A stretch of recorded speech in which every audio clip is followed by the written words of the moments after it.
Ku turunkan ibu mertua dan suamiku di tengah jalan, ketika dia mendadak menjatuhkan talak di dalam mobilku. Mereka tidak sadar bahwa selama ini menumpang hidup padaku. Ku buat mereka menyesal dan menjadi gelandangan. Sebelum lanjut ke ceritanya, seperti biasa, jangan lupa absen dari daerah mana saja bunda-bunda semuanya, agar tali silaturahmi kita makin erat. Yang sudah subscribe, semoga rezekinya makin lancar.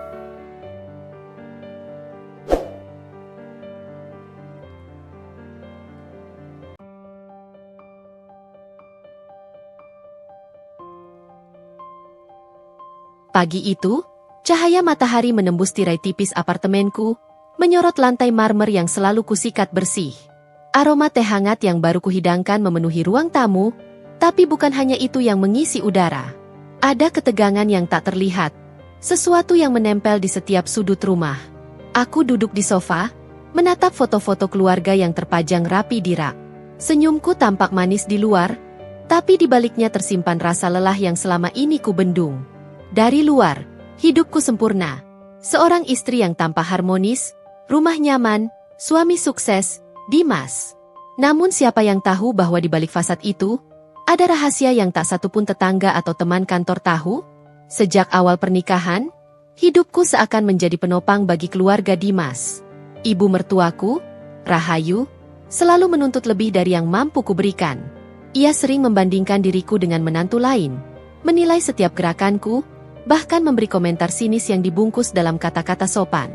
Alisa, kau harus belajar lebih banyak tentang cara menghormati keluarga.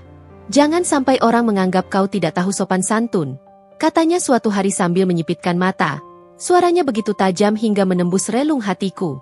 Dulu aku mungkin akan menelan rasa sakit itu dengan air mata yang jatuh diam-diam. Tapi kini aku tahu, kesabaran itu tak akan membawaku kemanapun. Dimas, yang seharusnya menjadi pelindungku, lebih sering diam atau tersenyum samar. Terkadang setuju dengan ibunya tanpa mempertimbangkan perasaanku.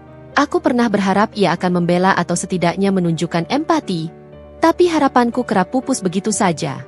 Hubungan kami perlahan membentuk jarak yang tidak terlihat tapi nyata. Jarak yang menganga setiap kali aku berusaha berbicara atau menegaskan pendapatku. Pagi itu pun tak berbeda. Rahayu datang lebih awal, membawakan senyum manis yang penuh sindiran. Ia memeriksa dapur, menatap masakan yang baru kuhidangkan, dan menyinggung hal-hal kecil yang membuatku merasakan panas di dada. Alisa, kau memasak seperti ini saja? Bukankah kau pernah belajar resep yang lebih enak? Aku pikir kau bisa lebih baik dari ini. Aku hanya tersenyum tipis, menelan rasa sakit yang perlahan menumpuk di tenggorokanku.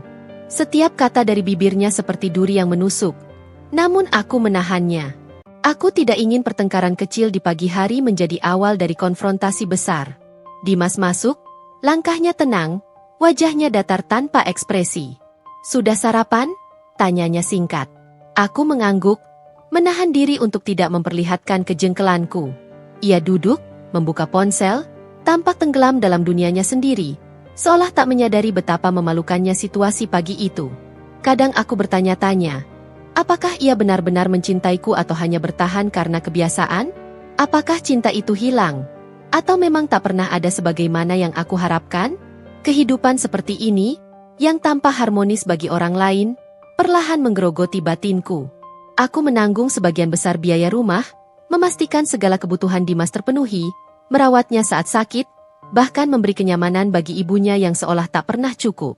Semua dilakukan dengan senyuman, karena aku percaya, menikah berarti memberi, dan kadang-kadang memberi tanpa balasan. Tapi hari ini, ada sesuatu yang berbeda. Ada perasaan yang muncul, lebih kuat dari sebelumnya. Sebuah tekad. Tekad yang sudah lama kudiamkan, yang tersimpan di balik senyum ramah dan ucapan sopanku. Aku menatap wajahku di cermin ruang tamu. Garis halus mulai muncul di sudut mata. Bukti dari malam-malam panjang yang dihabiskan untuk menahan tangis, menahan amarah, menahan kecewa. Aku merasa terkunci dalam lingkaran yang tak berujung. Memberi, dituntut, merasa kecil, lalu memberi lagi. Cukup sudah, bisikku pada diri sendiri. Aku tidak bisa terus seperti ini. Aku harus melakukan sesuatu.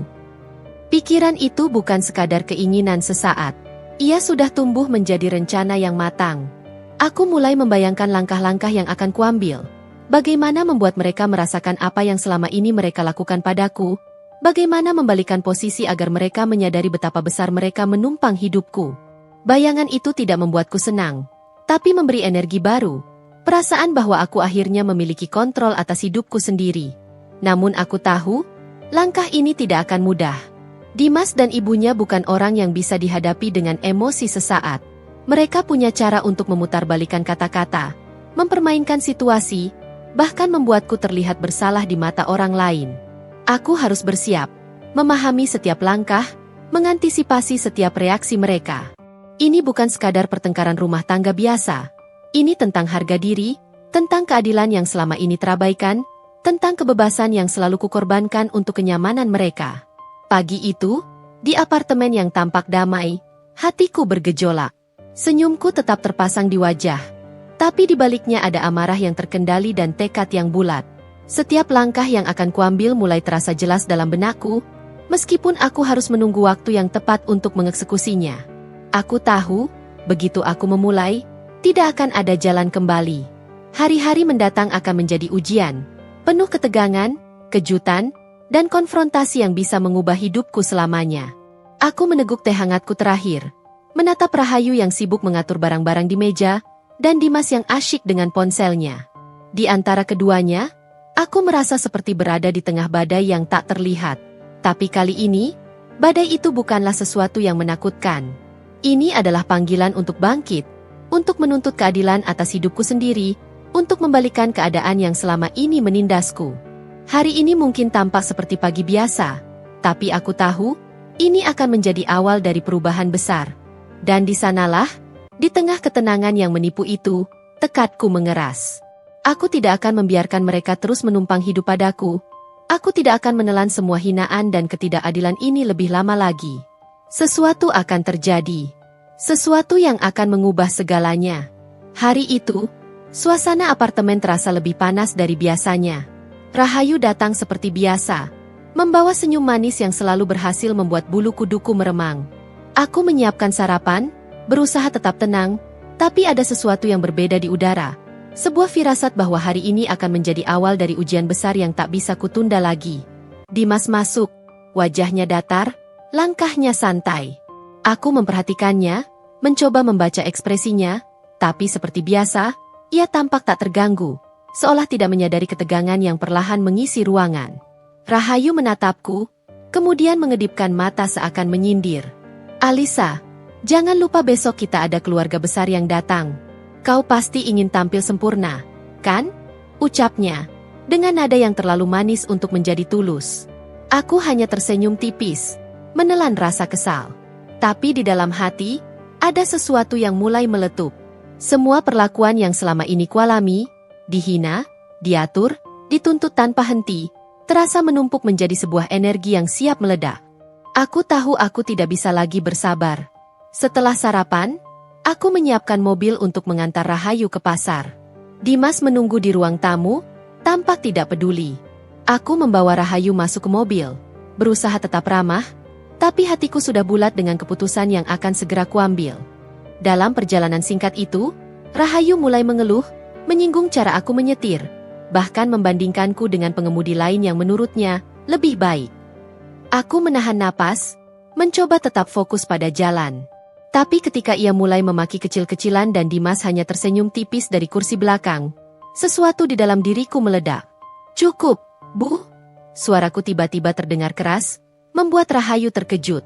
Aku lelah menanggung semua hinaan ini. Aku sudah cukup bersabar. Dimas terkejut, matanya melebar.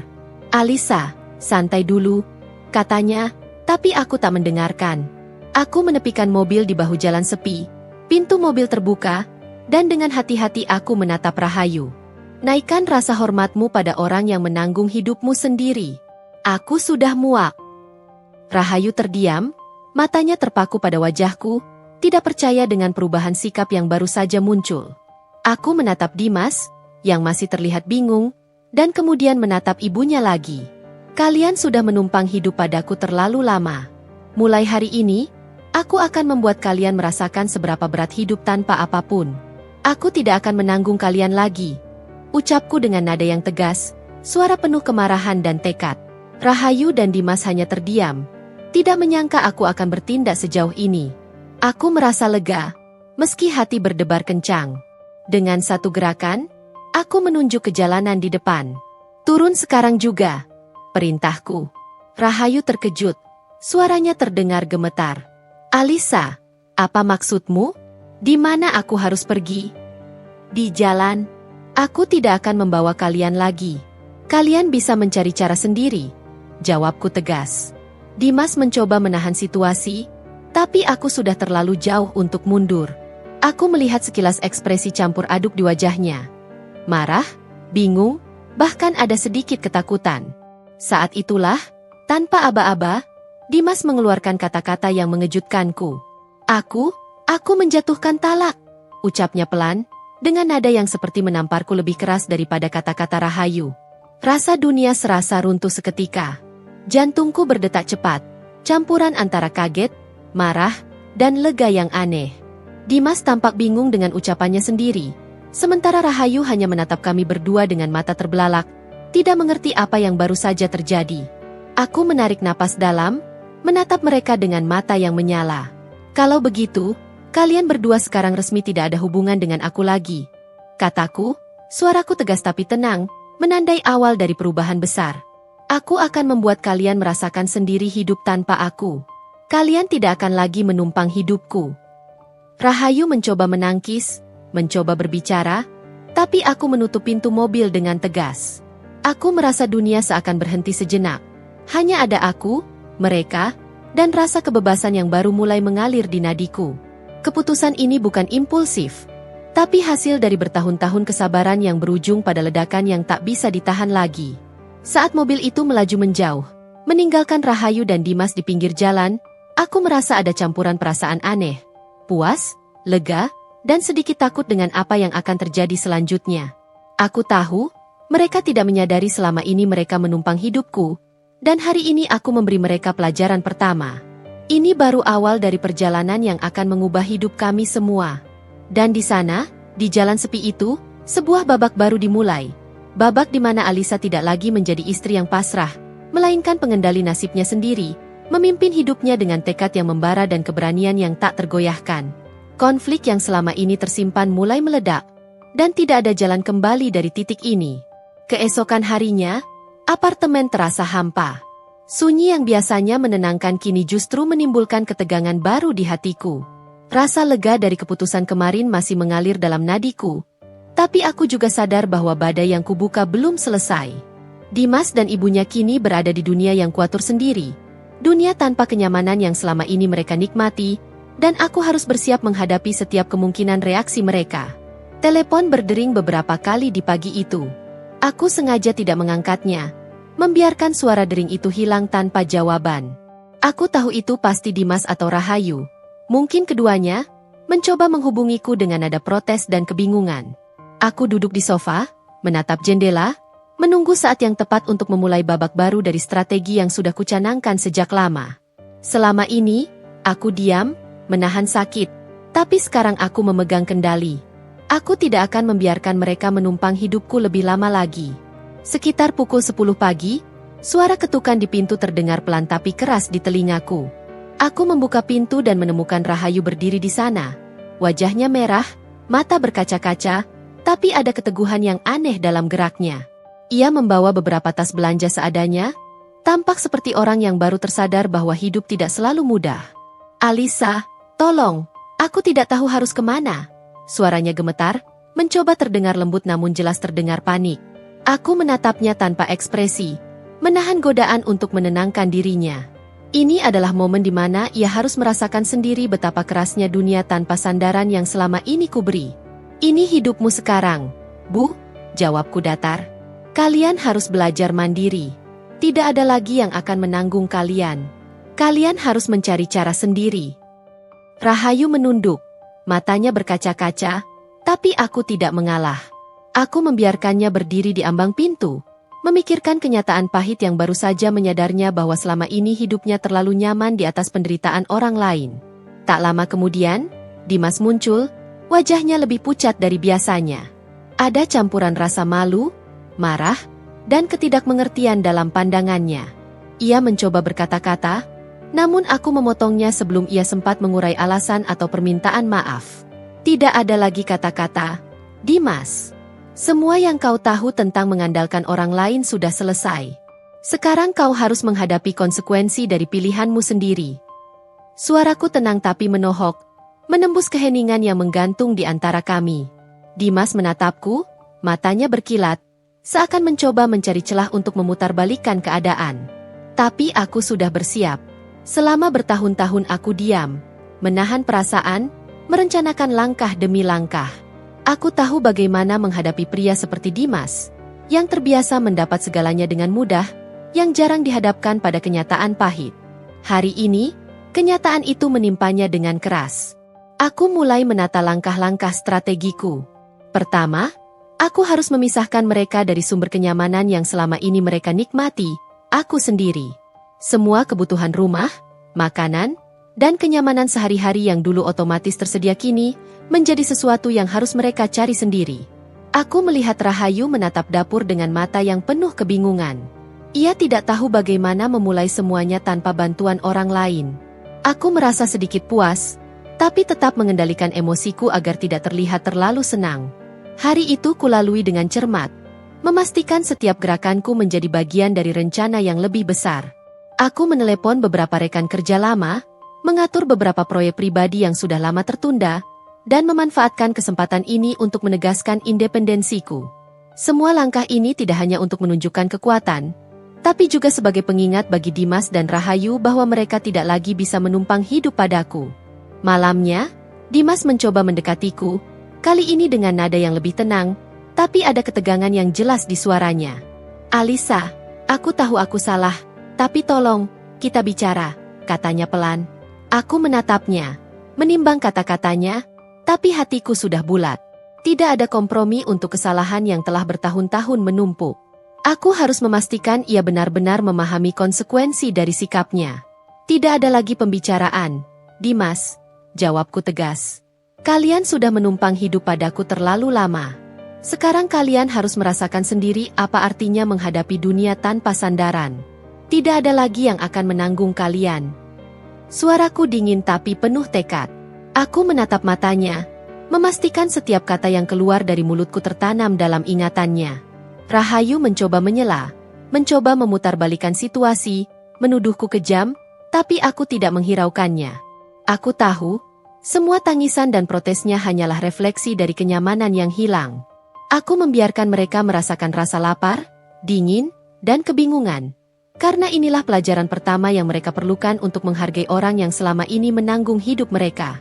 Hari-hari berikutnya menjadi latihan kesabaran dan kekuatan bagiku. Aku tetap menjalani rutinitas pekerjaanku, mengurus rumah, tapi tanpa memberi kemudahan pada Dimas dan Rahayu. Setiap langkah mereka yang tidak lancar, setiap protes yang terdengar, memberi kepuasan tersendiri yang tidak perlu kuberikan kata-kata. Aku menyadari bahwa kekuasaan dan kendali yang kurasakan sekarang adalah hakku yang selama ini diambil begitu saja. Di tengah semua itu, aku juga mulai menyiapkan langkah-langkah lanjutan. Aku mulai merencanakan bagaimana memastikan mereka tidak bisa kembali menumpang hidupku dengan mudah. Aku memikirkan cara untuk mengatur kehidupan finansial, memisahkan aset, dan membangun jaringan dukungan pribadi yang lebih kuat. Semua ini kulakukan dengan tenang, tanpa emosi berlebihan, tapi dengan tekad yang bulat. Mereka harus merasakan sendiri dampak dari ketergantungan mereka padaku. Aku juga merasakan perubahan dalam diriku sendiri.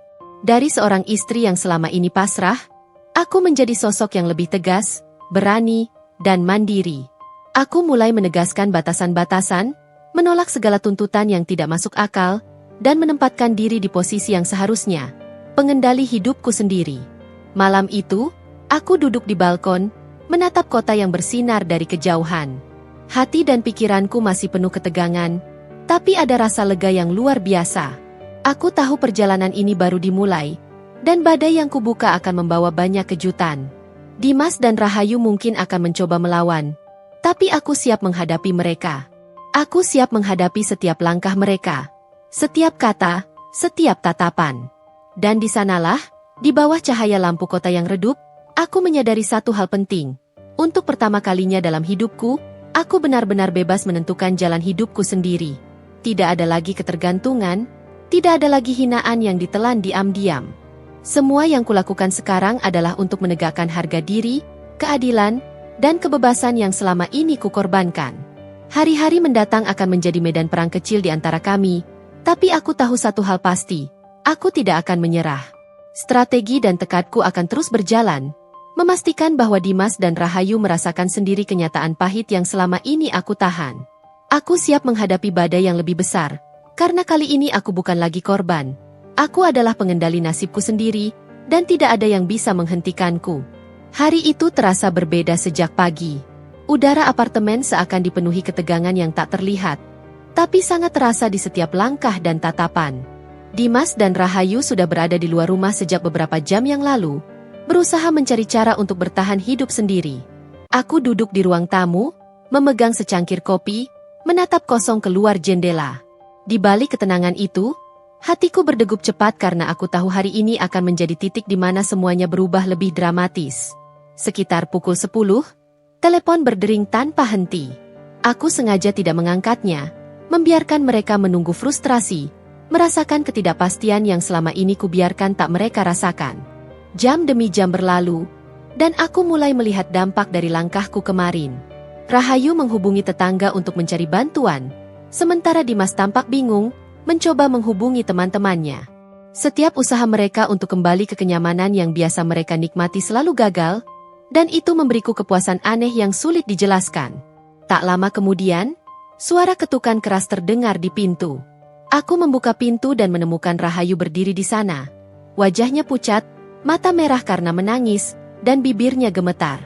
Di belakangnya, Dimas tampak tegang, keringat menetes di dahi, pakaian yang kusut menunjukkan betapa frustasinya mereka sepanjang hari. "Alisa, tolong, aku tidak tahu lagi harus bagaimana. Tolong, jangan biarkan kami di sini seperti ini." Suara Rahayu terdengar lemah, namun ada nada marah yang terselip di antara kesedihan. Aku menatap mereka dengan dingin, tanpa menyentuh empati yang biasanya muncul di hatiku. Ini adalah pelajaran pertama mereka, merasakan hidup tanpa sandaran yang selama ini mereka nikmati. Kalian sudah merasakan cukup kenyamanan selama bertahun-tahun. Sekarang giliran kalian merasakan pahitnya hidup sendiri. Tidak ada yang akan menolong kalian, jawabku tegas. Suara yang keluar dari mulutku tegas, tanpa ragu, menegaskan bahwa aku kini memegang kendali penuh. Rahayu mencoba maju, ingin meraih tanganku, tetapi aku menahan gerakannya dengan tenang, memastikan ia paham bahwa tak ada lagi bantuan yang bisa mereka harapkan. Dimas menatapku, matanya hampir memancarkan api kemarahan, namun juga kebingungan. Ia terbiasa mendapatkan semua dengan mudah, dan kini kenyataan keras menimpanya tanpa ampun. "Alisa, ini keterlaluan. Kau tidak bisa melakukan ini pada kami," teriak Dimas, suaranya bergetar karena frustrasi yang tertahan. Aku menarik napas dalam-dalam, menatap mereka berdua, dan berkata dengan tegas, "Kalian sudah menumpang hidup padaku terlalu lama. Tidak ada lagi. Hari ini, kalian harus memahami sendiri arti dari ketergantungan kalian. Tidak ada ampun." Kata-kataku menampar mereka lebih keras daripada apapun yang bisa kulakukan secara fisik. Mereka berdiri di depan pintu, bingung, terluka, dan marah, namun tidak bisa menentangku. Dimas mendekatku, mencoba meraih tanganku, tetapi aku menolaknya lagi. "Jangan sentuh aku. Tidak ada lagi yang bisa kau harapkan dariku." Suaraku keras, meninggi, tapi tetap terkendali. Rahayu menunduk, mencoba menenangkan dirinya, tapi air mata mengalir di pipinya, menandakan ketakutan dan kesedihan yang dalam. Aku merasa perasaan campur aduk, puas karena mereka akhirnya merasakan dampak dari kesalahan mereka, tapi juga sedikit bersalah melihat kepedihan yang mereka alami. Seiring ketegangan meningkat, Dimas kehilangan kontrol. Ia berteriak, memaki, mencoba menakut-nakuti, tapi aku tetap tegak, tak goyah. "Kau sudah lama bersikap sewenang-wenang, Dimas. Kau selalu diam saat ibumu menekan aku, selalu setuju dengan semua tuntutannya. Sekarang giliran kalian merasakan dunia tanpa aku." Suaraku menegaskan, menembus semua upaya mereka untuk memutarbalikkan keadaan. Rahayu mulai menangis terseduh-seduh, mencoba memohon dengan suara yang hampir tak terdengar. Alisa, kami ibu dan suamimu. Tolong, jangan biarkan kami di sini sendirian. Kau kejam. Namun aku tidak mengalah. Aku menatapnya, memastikan bahwa setiap kata yang kulontarkan menanamkan pelajaran yang harus mereka pahami. Tidak ada belas kasihan kali ini, aku sudah terlalu lama menahan diri. Dalam kegelisahan mereka, aku melihat Dimas melangkah mundur. Wajahnya berubah pucat, menyadari bahwa semua yang kulakukan bukanlah ancaman sesaat, tapi perubahan permanen yang akan mengubah hidup mereka. Ia menyadari, tanpa sandaran dariku, tanpa kenyamanan yang selama ini ia nikmati, hidup akan terasa keras. Tak ada jalan kembali. Ia akhirnya duduk di sofa, menunduk, menyadari kesalahan yang baru muncul dalam kesadarannya.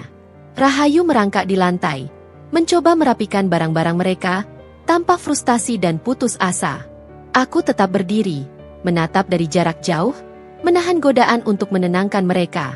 Ini adalah bagian dari rencanaku, membiarkan mereka merasakan sendiri rasa takut, lapar, dan kebingungan yang selama ini kubiarkan mereka hindari. Hari itu berakhir dengan ketegangan yang tetap tinggi. Mereka duduk di pojok apartemen, lelah, lapar, dan bingung. Aku menatap mereka dari balkon, menyadari kekuatan yang kini kupegang. Aku bukan lagi korban pasrah, aku pengendali nasibku sendiri. Setiap gerakan, setiap kata, setiap keputusan mereka kini berada dalam pengaruh langkahku.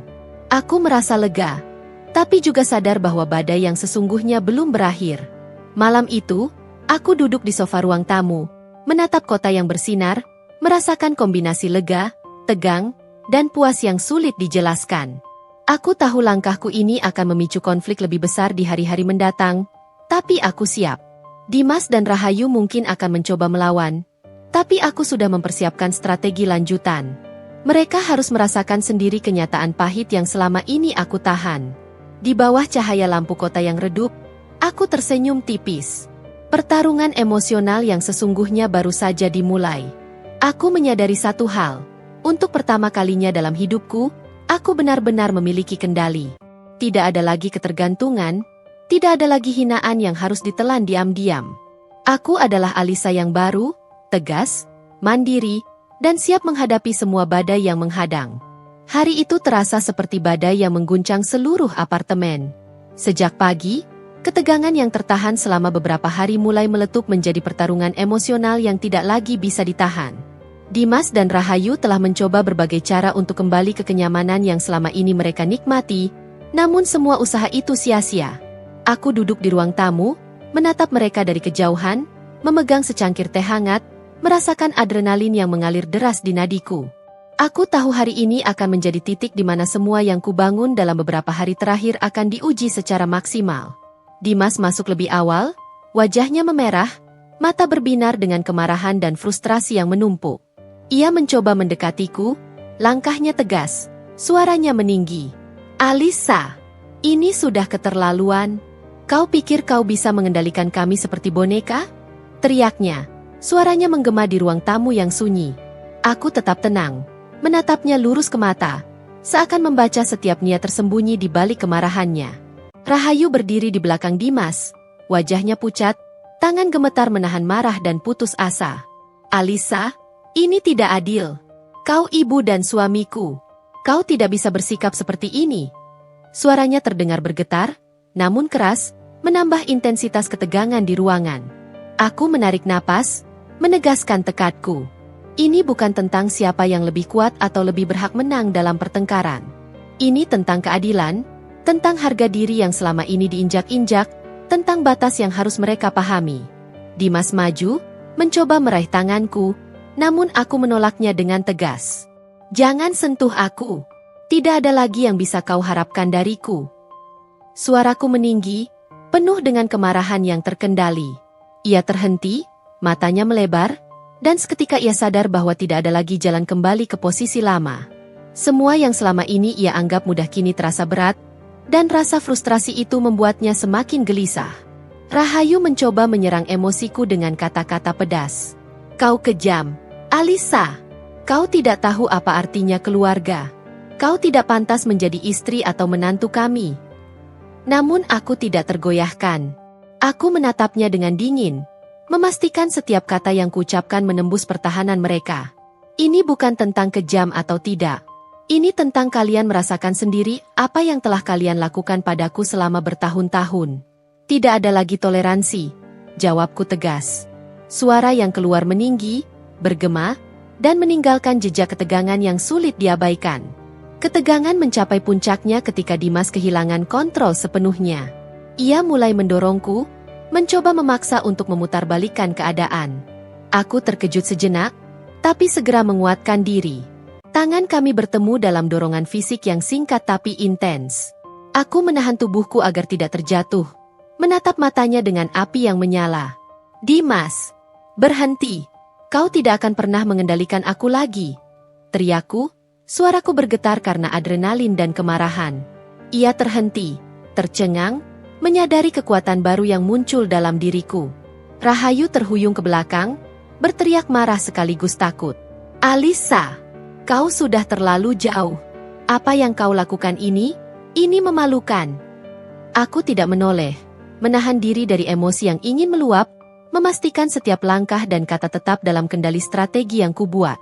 Aku membiarkan mereka merasakan ketidakpastian, rasa malu, dan frustrasi yang selama ini tak pernah mereka alami. Dimas akhirnya duduk di lantai. Napasnya terengah-engah, wajahnya pucat. Aku berdiri tegak, menatap mereka berdua dari jarak beberapa langkah, merasakan kekuatan yang belum pernah kurasakan sebelumnya. Perasaan lega bercampur puas, tapi ada juga ketegangan karena aku tahu pertarungan ini belum selesai sepenuhnya. Aku tahu mereka akan mencoba melawan lagi, tapi aku siap menghadapi apapun. Aku melangkah ke tengah ruangan, menatap Rahayu dan Dimas. Kalian harus belajar sendiri. Tidak ada yang akan menanggung kalian lagi. Semua yang kalian anggap mudah selama ini, sekarang adalah tanggung jawab kalian. Tidak ada lagi sandaran dari aku, kataku tegas. Kata-kataku menembus ruang yang sunyi, menggema di antara dinding apartemen, meninggalkan rasa pahit yang harus mereka terima. Rahayu mulai menangis terseduh-seduh, mencoba membujukku dengan air mata dan kata-kata, tapi aku tetap tenang. Aku membiarkan air mata itu mengalir, karena aku tahu bahwa ini bagian dari pelajaran yang harus mereka rasakan. Dimas mencoba bangkit, mengepalkan tangan, tapi aku mengangkat tangan, menandai batas terakhir yang tak bisa ia langgar. Ia berhenti, menyadari bahwa semua yang kulakukan bukan sekadar kemarahan sesaat, tapi keputusan yang telah matang dan tak bisa dibatalkan. Hari itu terasa panjang, penuh adrenalin dan ketegangan emosional yang membakar setiap sudut apartemen. Aku berdiri tegak, menatap mereka, merasakan kombinasi lega dan puas yang luar biasa. Mereka akhirnya merasakan pahitnya hidup tanpa sandaran, tanpa kemudahan yang selama ini mereka nikmati. Setiap kata, setiap langkah, setiap pandangan kini berada dalam kendali strategiku. Aku bukan lagi korban pasrah, tapi pengendali nasibku sendiri. Menjelang malam, aku duduk di balkon, menatap kota yang bersinar dengan cahaya lampu yang berpendar. Di bawah cahaya itu, aku merasakan satu hal yang jelas. Untuk pertama kalinya dalam hidupku, aku benar-benar bebas menentukan jalanku sendiri. Tidak ada lagi ketergantungan, tidak ada lagi hinaan yang harus kutelan diam-diam. Aku adalah Alisa yang baru, tegas, mandiri, dan siap menghadapi setiap badai yang akan datang. Aku tahu perjalanan ini baru dimulai. Konflik fisik dan emosional yang terjadi hari ini hanyalah puncak awal dari pertarungan panjang yang menunggu. Dimas dan Rahayu mungkin akan mencoba bangkit, mencoba melawan lagi, tapi aku sudah menyiapkan strategi lanjutan. Tidak ada yang bisa menghentikanku sekarang. Aku adalah Alisa yang bangkit, yang menuntut keadilan dan kebebasan, dan hari ini adalah bukti pertama dari transformasi itu. Hari-hari setelah puncak konflik terasa seperti medan pertempuran yang tak pernah sepi. Suasana apartemen berubah total. Bukan lagi tempat yang nyaman dan aman, tapi medan latihan keras bagi Dimas dan Rahayu untuk belajar bertahan. Aku menyadari bahwa keputusan drastisku telah memicu reaksi yang lebih besar daripada yang kubayangkan. Dimas tampak gelisah setiap kali aku bergerak. Matanya selalu waspada, seakan menunggu serangan berikutnya. Sementara Rahayu mulai menunjukkan kepanikan yang nyata setiap kali menghadapi tugas-tugas sederhana yang selama ini mereka serahkan padaku. Aku sendiri menjalani hari-hari dengan fokus tinggi, memastikan setiap langkah menjadi bagian dari strategi jangka panjang. Aku mulai mengatur rutinitas harian mereka, bukan sebagai kekejaman, tapi sebagai pelajaran nyata tentang tanggung jawab. Dari menyediakan bahan makanan hingga mengatur jadwal kebersihan, aku membiarkan mereka mencoba sendiri, menyaksikan kebingungan yang muncul. Setiap kali mereka gagal, aku mencatat reaksi mereka, menyesuaikan langkah-langkah berikutnya agar pelajaran itu benar-benar terserap. Dimas, yang biasanya percaya diri dan tenang, kini menunjukkan sisi rapuhnya. Ia mulai menanyakan hal-hal sederhana. Suara bergetar dan nada memohon tersembunyi di balik kata-katanya. "Alisa, bagaimana aku harus memasak nasi? Aku tidak tahu harus mulai dari mana," katanya suatu pagi. Aku menatapnya dengan dingin, menahan godaan untuk memberinya jawaban instan. "Kau harus belajar, Dimas. Tidak ada yang akan menolongmu lagi. Mulailah sendiri, pelajari caranya, dan jangan berharap semua datang dengan mudah." Suara tegasku meninggi, tapi tetap tenang, menegaskan bahwa ini adalah bagian dari proses yang tak bisa dipersingkat. Rahayu, di sisi lain, semakin sering terlihat kelelahan dan frustrasi. Ia menangis di pojok dapur, mengeluh tentang betapa sulitnya hal-hal yang selama ini dianggap remeh. Aku menahan diri dari rasa kasihan, karena aku tahu bahwa rasa sakit ini adalah obat yang diperlukan untuk mengubah pola pikirnya. Setiap kali aku melangkah melewati mereka, aku merasakan campuran kepuasan dan kewaspadaan. Kepuasan karena mereka akhirnya merasakan kenyataan, dan kewaspadaan karena aku tahu badai emosi mereka bisa meletus kapan saja. Strategiku tidak hanya terbatas pada pengawasan rumah tangga. Aku mulai mengatur urusan keuangan, memastikan mereka tidak bisa mengakses sumber daya yang selama ini membuat mereka nyaman. Aku memindahkan beberapa aset, mengubah kata sandi rekening, dan menutup beberapa kemudahan yang dulu otomatis tersedia. Semua ini kulakukan secara diam-diam, tanpa mengumumkan niatku. Tujuannya jelas, mereka harus benar-benar merasakan bahwa dunia di luar kenyamanan yang mereka nikmati itu keras dan penuh tantangan. Dalam beberapa hari, ketegangan meningkat. Dimas mulai berusaha mencari bantuan dari teman-temannya. Namun aku sudah memastikan bahwa informasi yang mereka miliki terbatas. Ia frustrasi. Matanya memancarkan campuran marah dan putus asa. Aku menyadari bahwa ini adalah titik penting.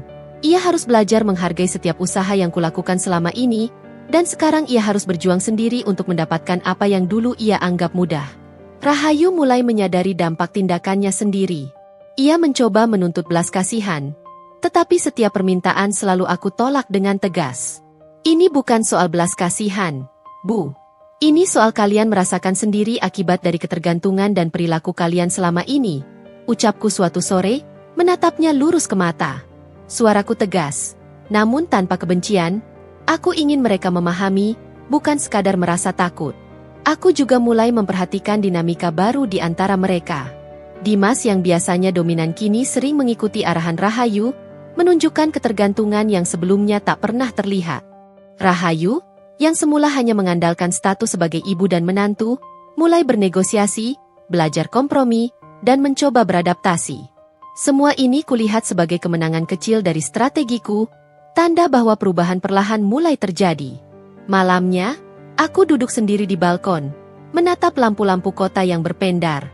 Aku menyadari bahwa strategi ini bukan sekadar tentang menunjukkan kekuatan, tapi tentang membentuk ulang pola pikir mereka. Setiap langkah, setiap keputusan, dan setiap batasan yang aku tetapkan adalah bagian dari proses transformasi. Aku bukan lagi istri pasrah yang menahan semua hinaan dan tuntutan, tapi pengendali nasib, seorang wanita yang menegakkan harga diri dan keadilan dalam setiap tindakan. Hari-hari berikutnya menjadi rutinitas yang menuntut kesabaran dan ketegasan. Aku tetap menjalankan pekerjaan dan urusan pribadi, tetapi setiap gerakanku kini menjadi bagian dari strategi yang lebih luas. Aku memastikan bahwa Dimas dan Rahayu benar-benar merasakan dampak dari ketergantungan mereka, sekaligus belajar untuk berdiri sendiri. Setiap keberhasilan kecil mereka kuberi pengakuan minimal. Setiap kegagalan menjadi pengingat pahit yang tak bisa diabaikan. Di tengah semua ini, aku juga menyiapkan langkah-langkah lanjutan. Aku mulai merencanakan cara untuk memastikan mereka tidak kembali menumpang hidupku dengan mudah. Aku memikirkan strategi finansial, mengatur pembagian aset, dan memperkuat jaringan dukungan pribadiku. Semua kulakukan dengan tenang, tanpa emosi berlebihan, tapi dengan tekad bulat. Mereka harus merasakan dampak dari ketergantungan mereka, dan aku harus tetap menjadi pengendali utama dalam kehidupan ini. Seiring waktu, aku menyadari satu hal penting. Kekuatan sejati bukan hanya tentang memaksa mereka tunduk, tetapi tentang mengubah pola pikir mereka dari ketergantungan menjadi tanggung jawab. Ini bukan proses cepat, dan pasti akan ada pertentangan, tapi aku siap menghadapi semua itu. Dimas dan Rahayu mungkin akan terus mencoba melawan. Tapi sekarang mereka tahu bahwa aku tidak bisa digoyahkan. Aku telah menemukan versi diriku yang baru, lebih tegas, lebih berani, dan sepenuhnya mandiri. Di bawah cahaya lampu kota yang redup malam itu, aku tersenyum tipis. Strategi yang aku jalankan mulai membuahkan hasil. Konflik yang kubuka mulai menampakkan dampak, dan aku merasa lebih kuat dari sebelumnya. Aku menyadari bahwa perjalanan ini masih panjang. Namun untuk pertama kalinya, aku benar-benar memegang kendali penuh atas hidupku. Tidak ada lagi ketergantungan, tidak ada lagi hinaan yang harus kutelan diam-diam. Aku adalah Alisa yang baru, tegas, mandiri, dan siap menghadapi badai yang lebih besar yang menunggu di depan. Hari-hari berikutnya terasa semakin menegangkan. Strategi yang kubangun dengan cermat mulai menunjukkan dampak nyata, dan Dimas serta Rahayu tidak bisa lagi bersembunyi di balik rutinitas lama mereka. Setiap gerakan mereka kini penuh ketidakpastian, mata mereka selalu memantauku, sementara aku menatap dengan dingin, menikmati efek dari setiap keputusan yang kuambil. Dimas, yang semula penuh percaya diri dan dominan, kini sering terlihat gelisah, memutar-mutar gagang pintu, menatap lemari, atau mencoba memikirkan cara untuk mengembalikan kendali yang selama ini ia miliki. Rahayu, di sisi lain, semakin sering menangis diam-diam, mengeluh dalam hati tentang betapa sulitnya hidup tanpa aku menjadi sandaran mereka. Aku memperhatikan perubahan pola perilaku mereka dengan seksama. Dimas yang dulu menganggap semua hal mudah, kini harus mempelajari hal-hal sederhana seperti memasak, mencuci, dan mengatur jadwal sendiri. Setiap kegagalan membuatnya frustrasi. Matanya memerah, giginya terkepal, dan ia menatapku dengan kombinasi marah dan putus asa. Namun, aku tidak menurunkan ketegasanku. Aku membiarkannya mengalami konsekuensi langsung dari ketidakmampuannya. Ini bukan hukuman, Dimas. Ini kenyataan hidup. Kau harus belajar berdiri sendiri, ucapku suatu sore, menegaskan setiap kata dengan nada yang tak bisa ditawar. Rahayu pun tidak kalah emosional. Ia mulai menuntut belas kasihan, mencoba memanipulasi, dan memohon dengan air mata yang menetes di pipinya. Alisa, kau harus mengerti, ini terlalu berat. Kau ibu kami tidak tahu harus bagaimana tanpamu. Katanya, suaranya bergetar dan hampir memecah kesunyian apartemen. Aku menatapnya dengan dingin, memastikan setiap kata yang kulontarkan menembus pertahanan mereka. Ini bukan soal berat atau mudah, Bu. Ini soal kalian merasakan akibat dari ketergantungan kalian sendiri. Aku tidak akan mempermudah semuanya. Jawabku tegas, tanpa menaruh rasa bersalah. Konsekuensi dari tindakanku mulai terlihat di seluruh aspek kehidupan mereka. Dimas mulai sering terburu-buru, lupa hal-hal penting, dan terlihat cemas setiap kali harus menghadapi urusan sederhana. Ia mencoba mengandalkan Rahayu, tapi Rahayu sendiri mulai kehilangan kepercayaan diri. Mereka mulai menyadari betapa rapuhnya pondasi kenyamanan mereka selama ini. Aku memandang semua ini sebagai bukti bahwa strategi yang kujalankan berhasil. Mereka harus merasakan sendiri ketidakpastian, kekurangan, dan tanggung jawab yang selama ini kupegang. Namun, perubahan ini tidak berjalan mulus. Ketegangan meningkat setiap hari. Dimas mulai sering memprotes, berteriak, dan mencoba menentang perintahku. Kau tidak bisa terus bersikap seperti ini. Kau bukan Tuhan yang mengatur hidup kami. Teriaknya suatu malam, suaranya meninggi, menimbulkan gema di ruang tamu yang sepi. Aku menatapnya tanpa gentar, memastikan ia tahu bahwa kemarahan itu tidak akan mengubah apapun.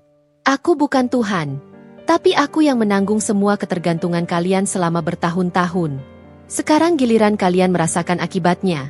Jawabku, tegas dan tanpa keraguan. Rahayu pun mulai menunjukkan tanda-tanda agresi emosional. Ia mencoba menyalahkan aku atas semua kesulitan yang mereka alami, mengulang-ulang kata-kata penuh emosi dan frustrasi. Namun, aku tetap diam dan fokus, membiarkan kata-kata itu memantul tanpa menyentuhku. Aku tahu bahwa jika aku bereaksi, mereka akan melihatnya sebagai celah. Ketenanganku kini adalah senjata terkuat, menunjukkan bahwa apapun emosi mereka, aku tetap berada di posisi kendali. Perubahan juga muncul dalam interaksi mereka satu sama lain. Dimas yang semula dominan kini lebih sering mendengarkan Rahayu. Sementara Rahayu yang biasanya pasif mulai belajar mengambil keputusan sendiri. Ada momen-momen canggung di mana mereka harus bernegosiasi, menyelesaikan masalah, dan mencoba beradaptasi tanpa aku turun tangan. Aku memperhatikan dari jarak jauh, merasakan campuran lega dan kepuasan. Karena ini adalah bukti nyata bahwa pelajaran yang kuinginkan mulai diterima, meskipun perlahan. Setiap hari, aku menyesuaikan strategi, memastikan mereka tidak menemukan celah untuk kembali ke posisi lama. Aku mulai menambahkan tantangan-tantangan kecil, misalnya membiarkan mereka mengurus kebutuhan rumah tanpa arahan sama sekali, atau menguji kemampuan mereka menghadapi masalah finansial sederhana. Reaksi mereka sangat menarik. Frustrasi, panik, dan kebingungan bercampur dengan usaha-usaha untuk bertahan. Semua ini aku catat sebagai dasar untuk langkah-langkah berikutnya. Malam hari menjadi waktu refleksi bagiku. Dari balkon apartemen, aku menatap cahaya lampu kota yang berpendar, merasakan percampuran lega, tegang, dan kepuasan. Aku menyadari bahwa perjalanan ini jauh dari selesai. Dampak strategi ini akan terus berkembang, dan reaksi Dimas serta Rahayu akan semakin ekstrim seiring mereka belajar menerima kenyataan pahit. Namun, aku merasa lebih kuat dari sebelumnya, mengetahui bahwa aku memiliki kendali penuh atas hidupku, dan bahwa langkah-langkah yang kulakukan membawa perubahan nyata. Di beberapa kesempatan, aku juga memperkuat jaringan dukungan pribadi, mengamankan aset, dan menyiapkan rencana jangka panjang. Aku tahu bahwa untuk memastikan mereka tidak kembali menumpang hidupku, aku harus tetap waspada dan mengantisipasi setiap kemungkinan.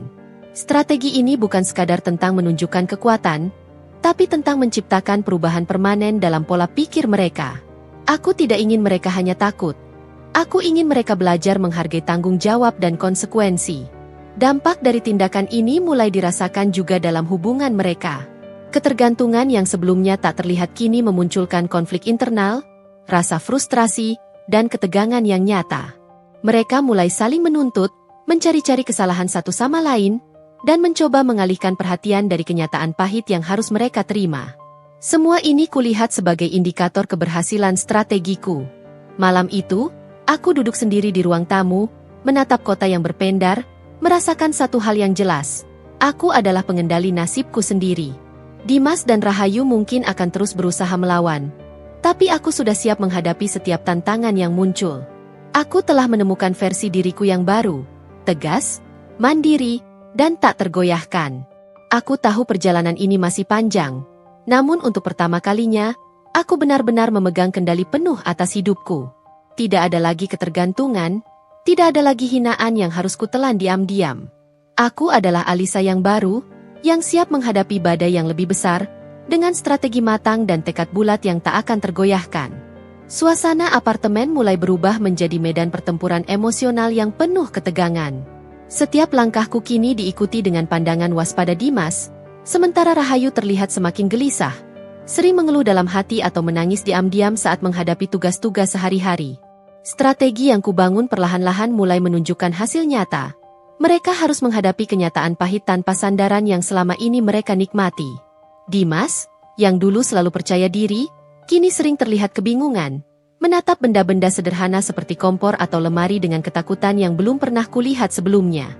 Rahayu, yang selama ini merasa aman karena statusnya, kini harus belajar mengambil keputusan sendiri, dan setiap kesalahan kecil membuatnya frustasi sekaligus putus asa.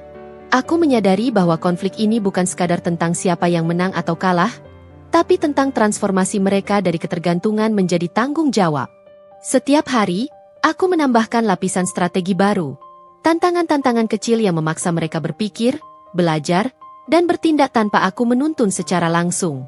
Dimas mencoba mengendalikan situasi, tapi aku selalu menutup celah yang ia cari. Tidak ada jalan pintas, Dimas. Kau harus menghadapi sendiri semua yang selama ini kau anggap mudah, kataku suatu sore, menatap matanya lurus, memastikan kata-kataku menancap dalam. Ketegangan semakin memuncak ketika Dimas mulai kehilangan kontrol. Ia menuntut, berteriak, bahkan mencoba mendesakku secara fisik. Dorongan-dorongan kecilnya membuatku harus menahan diri agar tidak terjatuh. Namun aku tetap tegak, menatapnya dengan dingin. Dimas, jangan pikir kau bisa mengendalikan aku lagi. Semua yang kau rasakan sekarang adalah akibat dari tindakanmu sendiri. Teriakku, suara bergetar karena adrenalin, tapi tetap terkendali. Ia terhuyung, tercengang, menyadari bahwa pertarungan ini bukan sekadar amarah sesaat, tapi perubahan permanen dalam dinamika kami. Rahayu tidak kalah emosional. Ia mulai menyalahkan aku atas semua kesulitan mereka, mengulang-ulang kata-kata pedih dan penuh frustrasi. Alisa, ini terlalu kejam. Kau tidak tahu apa artinya keluarga. Kau ibu kami, katanya, suaranya meninggi, hampir memecah keheningan yang menegangkan. Aku tetap diam, menahan godaan untuk membalas, membiarkan kata-kata itu memantul tanpa memengaruhi langkahku. Ketenanganku kini adalah senjata terkuatku. Mereka mulai menyadari bahwa emosi mereka tidak akan mengubah keadaan. Konflik fisik dan emosional semakin intens ketika Dimas dan Rahayu mencoba berkoalisi untuk menekan aku. Mereka saling menatap, saling membisikkan rencana, dan mencoba menakut-nakuti. Namun aku sudah siap menghadapi semua itu. Setiap langkah mereka aku antisipasi dengan cermat. Aku menahan dorongan, mengatur jarak, dan menegaskan batas terakhir yang tidak boleh mereka langgar. Ketegangan di ruang tamu mencapai puncaknya ketika Rahayu hampir menyeret Dimas untuk menghadapi aku bersama-sama, tapi aku tetap berdiri tegak, menatap keduanya seolah memancarkan energi tak tergoyahkan. Hari-hari berlalu dengan ketegangan yang meningkat. Setiap kali mereka gagal dalam tugas-tugas sehari-hari, mereka menatapku dengan campuran marah, takut, dan putus asa. Aku mencatat semua reaksi, menyesuaikan langkah berikutnya, memastikan pelajaran yang kuberikan meresap dalam.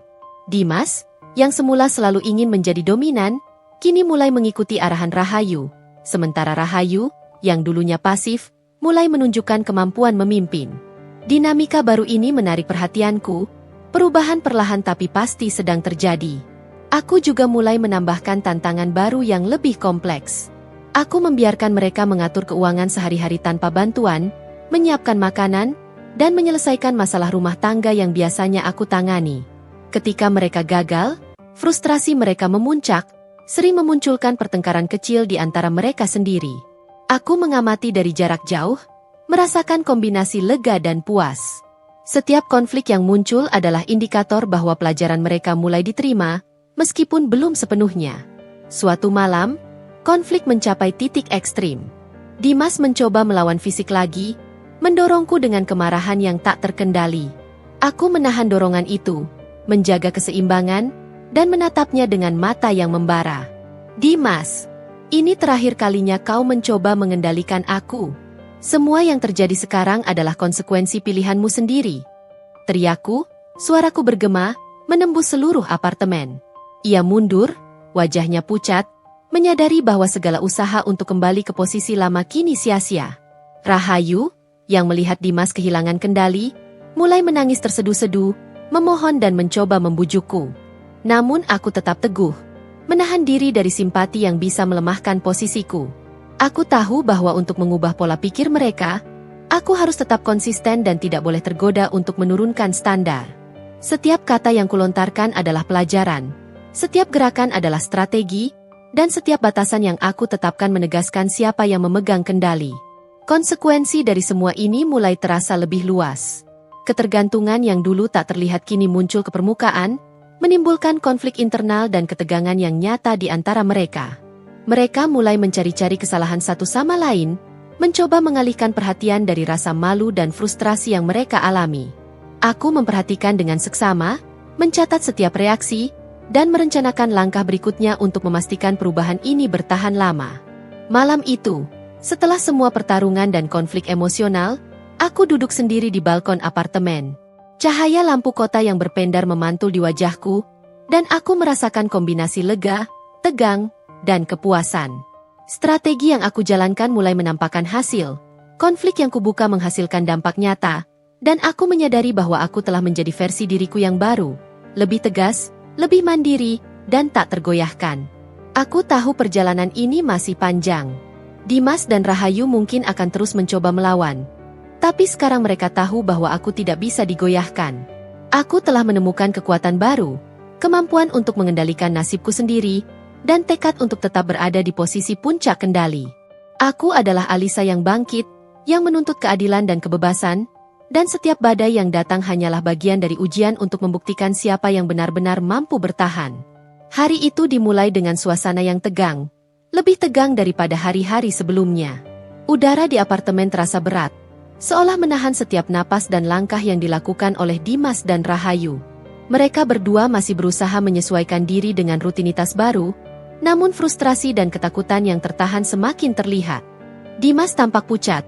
Wajahnya memerah karena ketegangan dan usaha untuk tetap dominan, sementara Rahayu sering menggigit bibirnya, menahan tangis, dan mencoba menyusun strategi sendiri untuk menghadapi kekosongan kendali yang selama ini dipegang oleh Alisa. Aku mengamati mereka dari kejauhan, duduk di sofa dengan secangkir teh hangat, merasakan denyut adrenalin yang tetap tinggi. Setiap gerakan mereka adalah indikator dari dampak strategi yang kubangun. Aku tahu bahwa hari ini akan menjadi titik balik. Momen di mana semua ketegangan yang terpendam bisa meledak, dan setiap rahasia, rasa sakit, serta frustrasi akan muncul ke permukaan. Aku telah menyiapkan diri untuk menghadapi gelombang emosi yang lebih besar daripada sebelumnya. Puncak ketegangan terjadi ketika Dimas, dengan nada yang bergetar karena marah dan takut, mencoba menuntut penjelasan. "Alisa, mengapa kau bersikap seperti ini? Kau telah mengubah segalanya. Apa salah kami sampai harus diperlakukan seperti ini?" Ia melangkah mendekat, tetapi aku tetap diam, menatap matanya lurus, memastikan bahwa ia merasakan beratnya kesalahannya sendiri. Kata-kataku tetap tenang, tetapi setiap nada yang keluar tegas dan tidak bisa digoyahkan. "Dimas, ini bukan tentang salah atau benar. Ini tentang kalian merasakan akibat dari ketergantungan kalian sendiri, tentang belajar menghargai tanggung jawab yang selama ini kalian abaikan." Jawabku. Rahayu, yang mendengar itu, mulai menangis terseduh-seduh. Tapi ada sesuatu yang berbeda dalam air matanya kali ini. Ia bukan sekadar memohon belas kasihan. Ada ketakutan, kesadaran, dan rasa malu yang bercampur. "Alisa, kami tidak pernah menyadari seberapa besar beban yang kau tanggung selama ini." Suaranya bergetar, hampir pecah di tengah kesunyian apartemen. Aku tetap diam, membiarkan kata-kata itu menembus ruang dan hati mereka sendiri. Inilah saat ketika kesadaran mulai muncul. Mereka mulai melihat kebenaran yang selama ini tersembunyi di balik kenyamanan palsu. Ketegangan semakin memuncak ketika Dimas dan Rahayu mulai saling menuduh, mencari kambing hitam di antara mereka. Dimas menuding Rahayu karena tidak pernah benar-benar memahami tekanan yang dihadapi, sementara Rahayu menuduh Dimas terlalu egois dan selalu mengandalkan orang lain. Pertengkaran mereka memuncak, dan aku tetap berdiri, menatap mereka, membiarkan mereka menyalurkan emosi itu sepenuhnya. Setiap benturan kata-kata, setiap adu argumen, adalah bagian dari pelajaran yang harus mereka rasakan sendiri. Aku memutuskan untuk menambahkan lapisan baru dalam strategi. Aku mulai membuka sedikit rahasia lama, hal-hal yang selama ini aku simpan rapat, yang bisa mengubah persepsi mereka tentangku.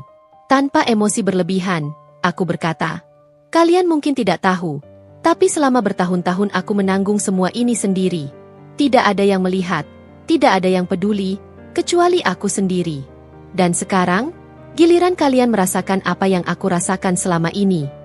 Kata-kataku seperti memukul mereka dari dalam, membuat Dimas dan Rahayu terdiam. Mata mereka melebar karena baru menyadari beban yang selama ini aku pikul sendirian. Konsekuensi dari pengungkapan ini langsung terasa. Dimas menundukkan kepala, wajahnya pucat dan tubuhnya gemetar. Ia mencoba menahan kata-kata, tetapi matanya memperlihatkan campuran penyesalan dan frustrasi. Rahayu, di sisi lain, menangis lebih keras, menyadari bahwa selama ini ia menilai semua hal dari perspektifnya sendiri tanpa memperhatikan beban orang lain. Kedua orang yang selama ini berusaha menentangku kini berada di titik yang sama. Mereka mulai merasakan kebenaran yang kubawa dalam setiap tindakan dan strategi. Konflik emosional meningkat ketika mereka mulai mengajukan permintaan, berharap belas kasihan atau kompromi. "Alisa, tolong, jangan seperti ini. Kami bisa berubah, kami bisa belajar, tapi beri kami waktu," kata Rahayu. Suaranya hampir memecah keheningan. Aku menatapnya, menahan rasa simpati yang ingin muncul, dan menjawab dengan tegas, "Waktu bukanlah segalanya. Kalian harus menghadapi kenyataan sekarang. Tidak ada jalan pintas, tidak ada toleransi lagi." Dimas mencoba mengintervensi, tapi aku menatapnya lurus, dan ia segera menunduk, menyadari bahwa upaya untuk mematahkan posisiku sia-sia. Setiap reaksi mereka, setiap dorongan, dan setiap permintaan hanyalah bagian dari proses yang lebih besar. Aku bukan sekadar menegakkan aturan atau menunjukkan kekuatan, tapi membimbing mereka melalui rasa sakit dan ketidakpastian sehingga mereka belajar menghargai tanggung jawab dan konsekuensi nyata dari tindakan mereka. Malam itu menjadi titik balik terbesar. Mereka berdua mulai menyadari bahwa hubungan dan kenyamanan lama mereka telah berubah untuk selamanya. Ketergantungan yang selama ini mereka nikmati telah digantikan oleh rasa tanggung jawab yang memunculkan ketakutan sekaligus penghargaan. Dimas, yang dulu selalu dominan, kini belajar untuk mendengarkan dan beradaptasi. Rahayu, yang sebelumnya pasif, mulai menunjukkan kemampuan mengambil keputusan dan menghadapi konsekuensi dari tindakannya sendiri. Semua ini kulihat sebagai kemenangan besar dari strategi yang kubangun sejak awal. Aku menutup hari dengan duduk sendiri di balkon, menatap lampu kota yang berpendar. Hati terasa campur aduk antara lega, puas, dan waspada. Aku menyadari bahwa ini hanyalah awal dari perjalanan panjang. Konflik emosional yang memuncak hari ini telah membuka mata mereka, mengubah pola pikir, dan menegaskan posisiku. Aku adalah Alisa yang baru, tegas, mandiri, dan tak tergoyahkan. Aku tahu badai yang lebih besar masih menunggu, tapi untuk pertama kalinya, aku benar-benar memegang kendali penuh atas hidupku dan arah hubungan ini. Malam itu apartemen terasa seperti medan perang yang sunyi namun penuh energi tegang. Setiap langkah dan gerakan Dimas maupun Rahayu menimbulkan getaran ketidakpastian. Aku duduk di sofa, menatap mereka dari jarak dekat, merasakan ketegangan yang membara di udara. Strategi yang kubangun sejak awal kini diuji pada level ekstrim. Reaksi mereka semakin liar, emosional, dan tidak terkendali. Dimas, yang biasanya dapat mengendalikan dirinya, kini terlihat gelisah. Matanya berkaca-kaca antara marah, frustrasi, dan ketakutan. Rahayu, yang selama ini pasif, kini menjadi lebih agresif secara emosional. Air matanya bercampur dengan teriakan, dan setiap kata yang keluar terasa menusuk. Konflik dimulai saat Dimas mencoba memprotes tugas-tugas baru yang kuberikan. Alisa, kau tidak bisa terus memaksa kami seperti ini.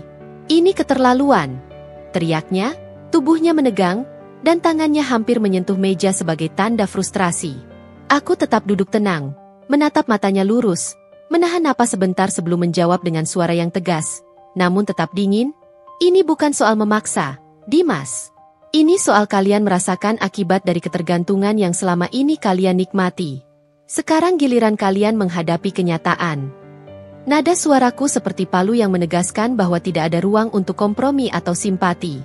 Rahayu, yang melihat Dimas mulai kehilangan kesabaran, ikut maju dengan agresi emosional yang tinggi. Alisa, ini kejam.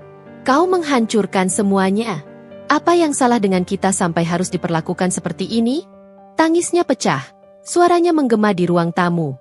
Aku tetap berdiri, menatapnya dengan ketenangan yang kaku, membiarkan emosi mereka terbakar sendiri tanpa mengendurkan posisiku. Setiap teriakan, setiap air mata, adalah bukti nyata bahwa pelajaran mulai menembus lapisan kenyamanan palsu yang selama ini mereka nikmati. Ketegangan semakin meningkat ketika Dimas, dalam ledakan amarah, mencoba mendesakku secara fisik. Dorongan itu membuatku harus menahan diri agar tidak terjatuh. Tetapi aku tetap tegak, menatapnya lurus seolah menantang semua upayanya. Dimas, cukup. Ini terakhir kalinya kau mencoba mengendalikan aku. Semua yang kau rasakan sekarang adalah konsekuensi dari tindakanmu sendiri. Teriakku, suaraku bergema dan menembus seluruh apartemen. Ia terhuyung, menatapku dengan campuran marah dan ketakutan. Menyadari bahwa pertarungan ini bukan sekadar kemarahan sesaat, tapi perubahan permanen dalam dinamika kami. Rahayu yang melihat itu, semakin panik dan menangis terseduh-seduh, mencoba membujukku untuk memberikan kelonggaran.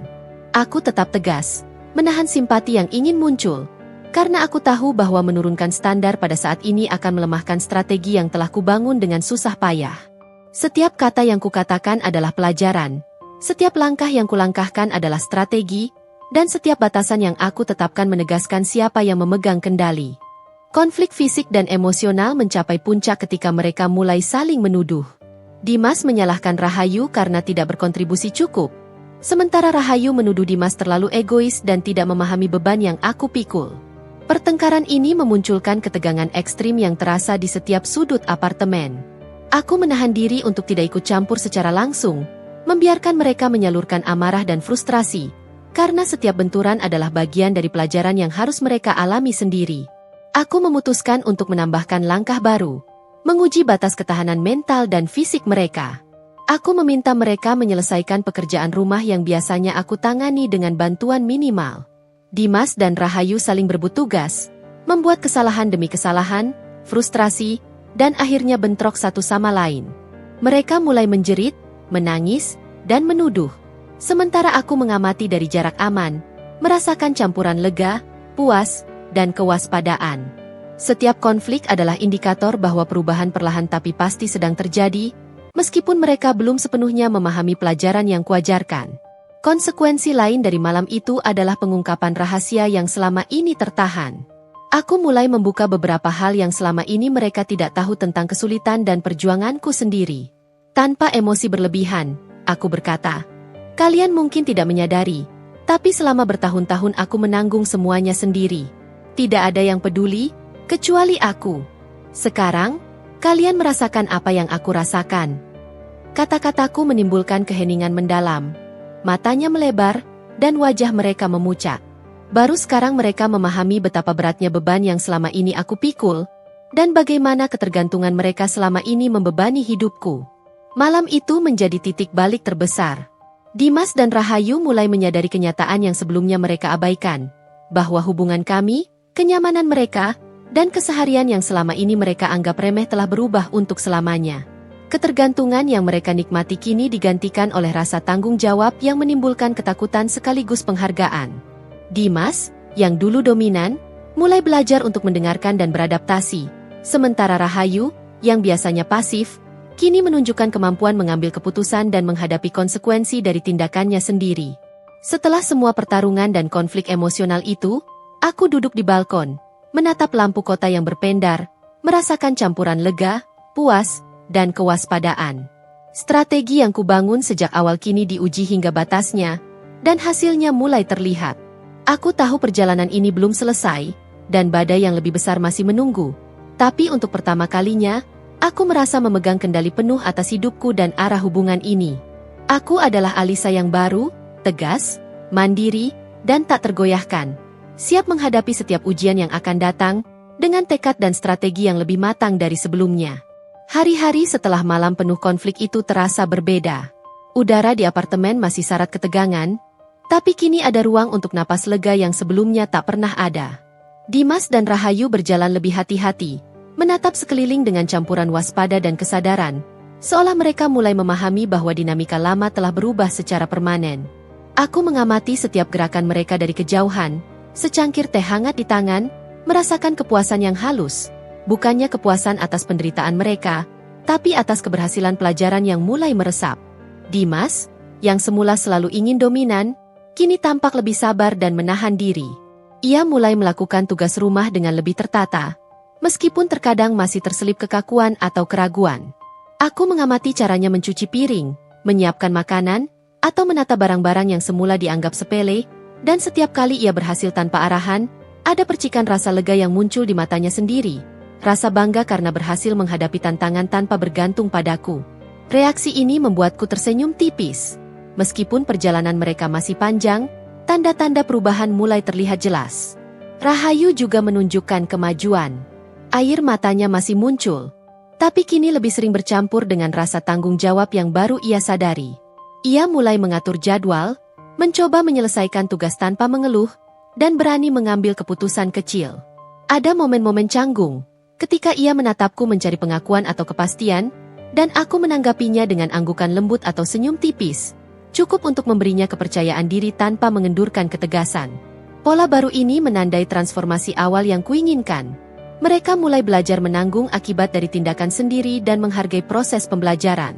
Aku menyadari bahwa perubahan ini bukan hanya tentang mereka, tapi juga tentang diriku sendiri. Strategi ekstrim yang kubangun sejak awal, yang memuncak pada konflik fisik dan emosional malam itu, telah menguji batas kesabaran, ketegasan, dan ketahanan mentalku.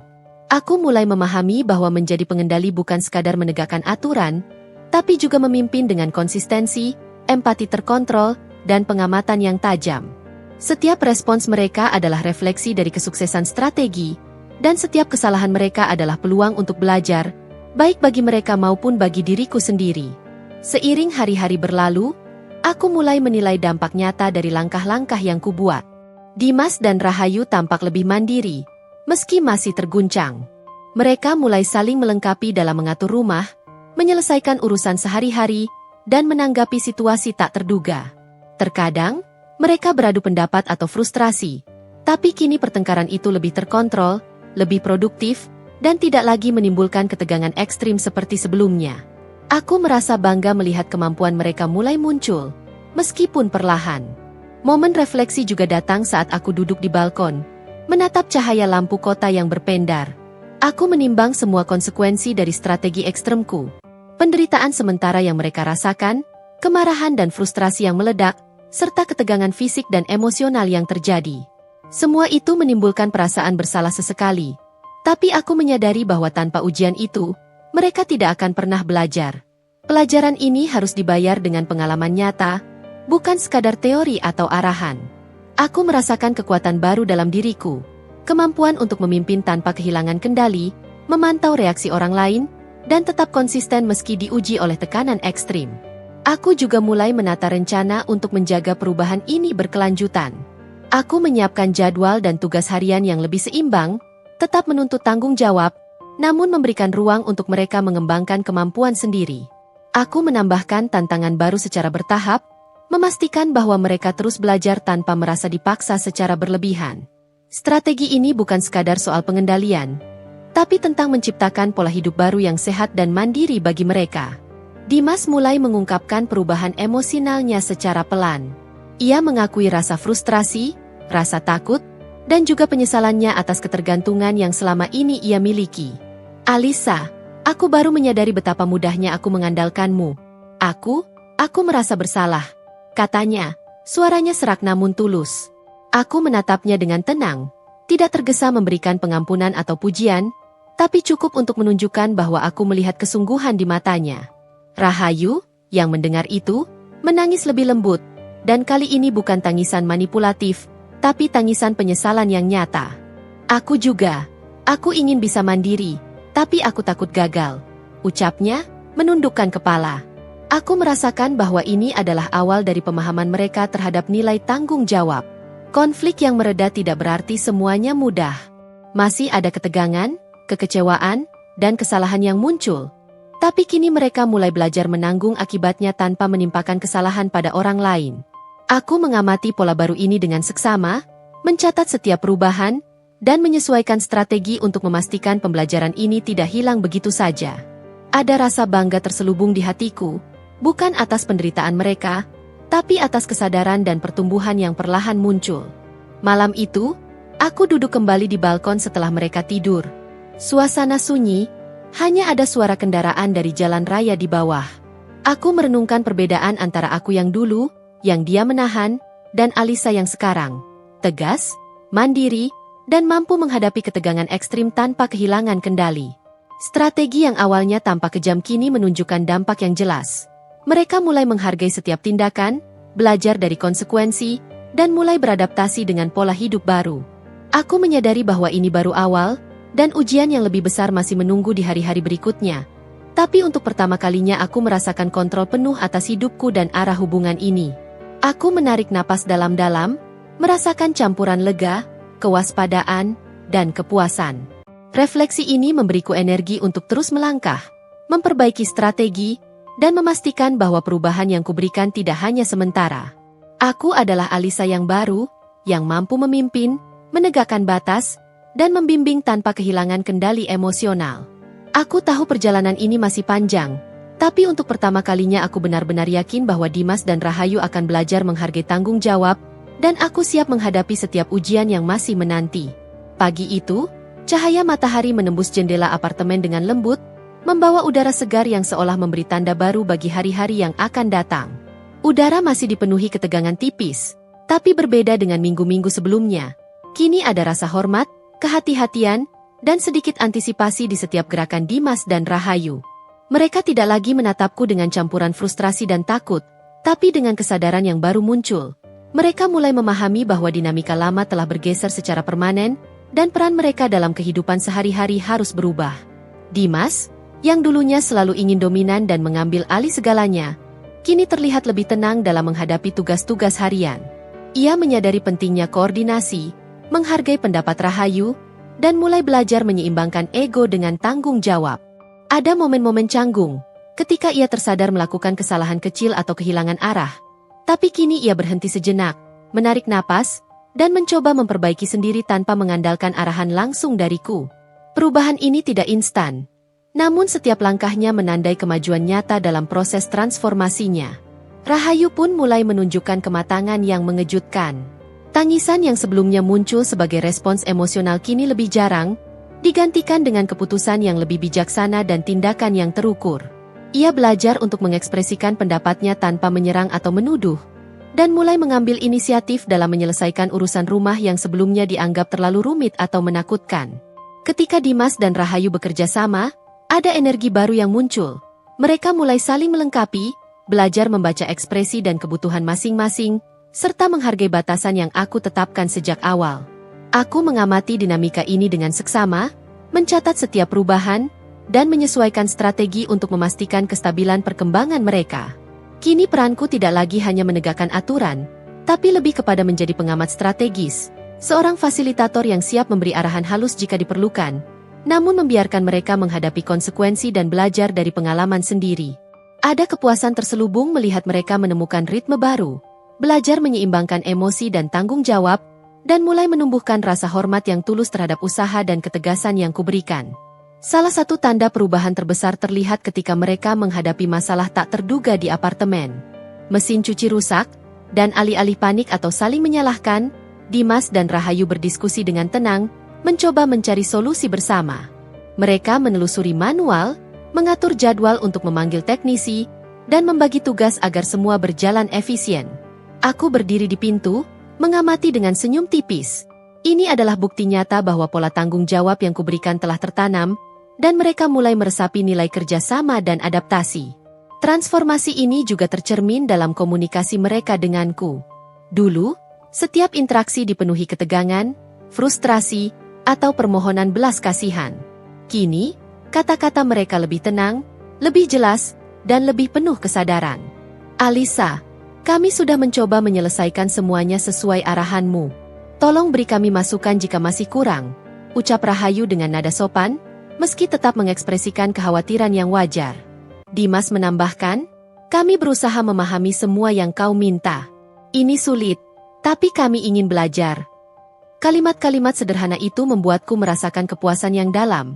Mereka belajar tidak hanya menerima tanggung jawab, tapi juga menghargai proses pembelajaran. Aku pun merenungkan perubahan ini dalam diriku sendiri. Transformasi mereka memaksa aku untuk mengevaluasi kepemimpinan dan kontrolku. Aku belajar untuk menahan emosi, memanfaatkan pengamatan yang cermat, dan memberi kesempatan bagi mereka untuk membuat keputusan sendiri. Strategi ekstrim yang kujalankan sebelumnya kini terbukti efektif. Tapi aku juga menyadari pentingnya keseimbangan. Terlalu keras bisa memicu resistensi, terlalu lembut bisa melemahkan pelajaran. Refleksi ini membentuk versiku yang lebih matang, yang mampu memimpin dengan ketegasan sekaligus fleksibilitas. Seiring waktu, dinamika baru ini menjadi lebih stabil. Dimas dan Rahayu mulai membentuk pola keseharian yang produktif. Mereka mengatur waktu, bertanggung jawab atas pekerjaan rumah, dan saling mendukung dalam menghadapi kesalahan atau masalah. Ketegangan di antara mereka tidak sepenuhnya hilang, tapi kini lebih konstruktif. Mereka belajar menyelesaikan konflik internal, menemukan kompromi, dan menghargai kontribusi masing-masing. Aku merasakan rasa lega yang tidak bisa diungkapkan kata-kata, karena ini adalah bukti bahwa strategi yang kulakukan bukan sekadar pengendalian, tapi penciptaan pola hidup baru yang berkelanjutan.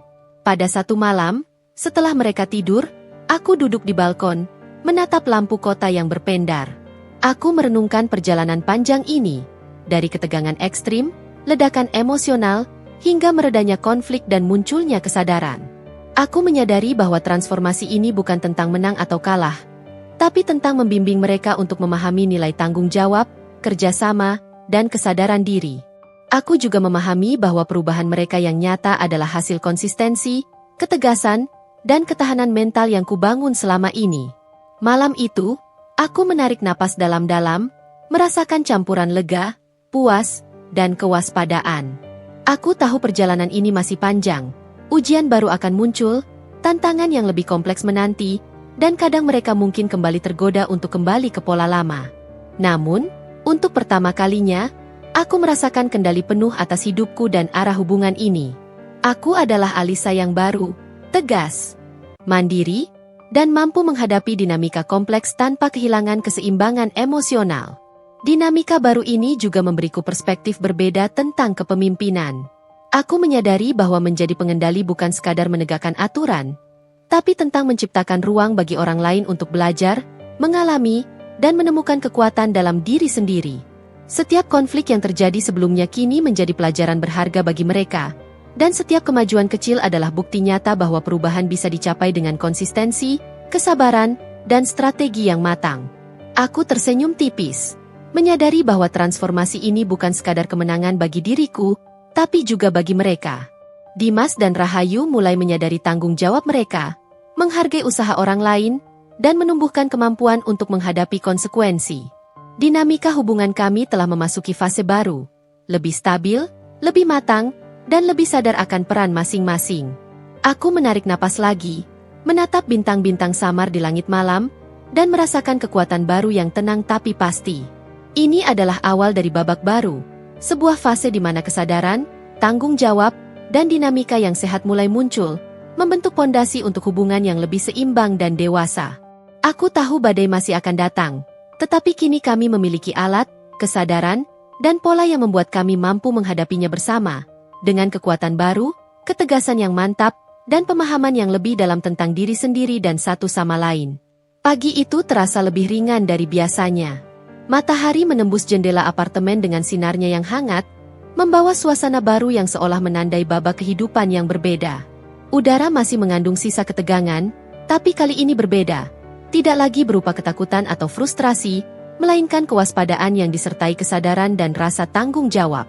Dimas dan Rahayu sudah mulai beradaptasi dengan pola baru yang kuterapkan, dan hari itu menjadi bukti nyata bahwa pelajaran yang mereka terima mulai diterapkan dengan konsistensi. Dimas terlihat lebih tenang saat menghadapi urusan rumah tangga.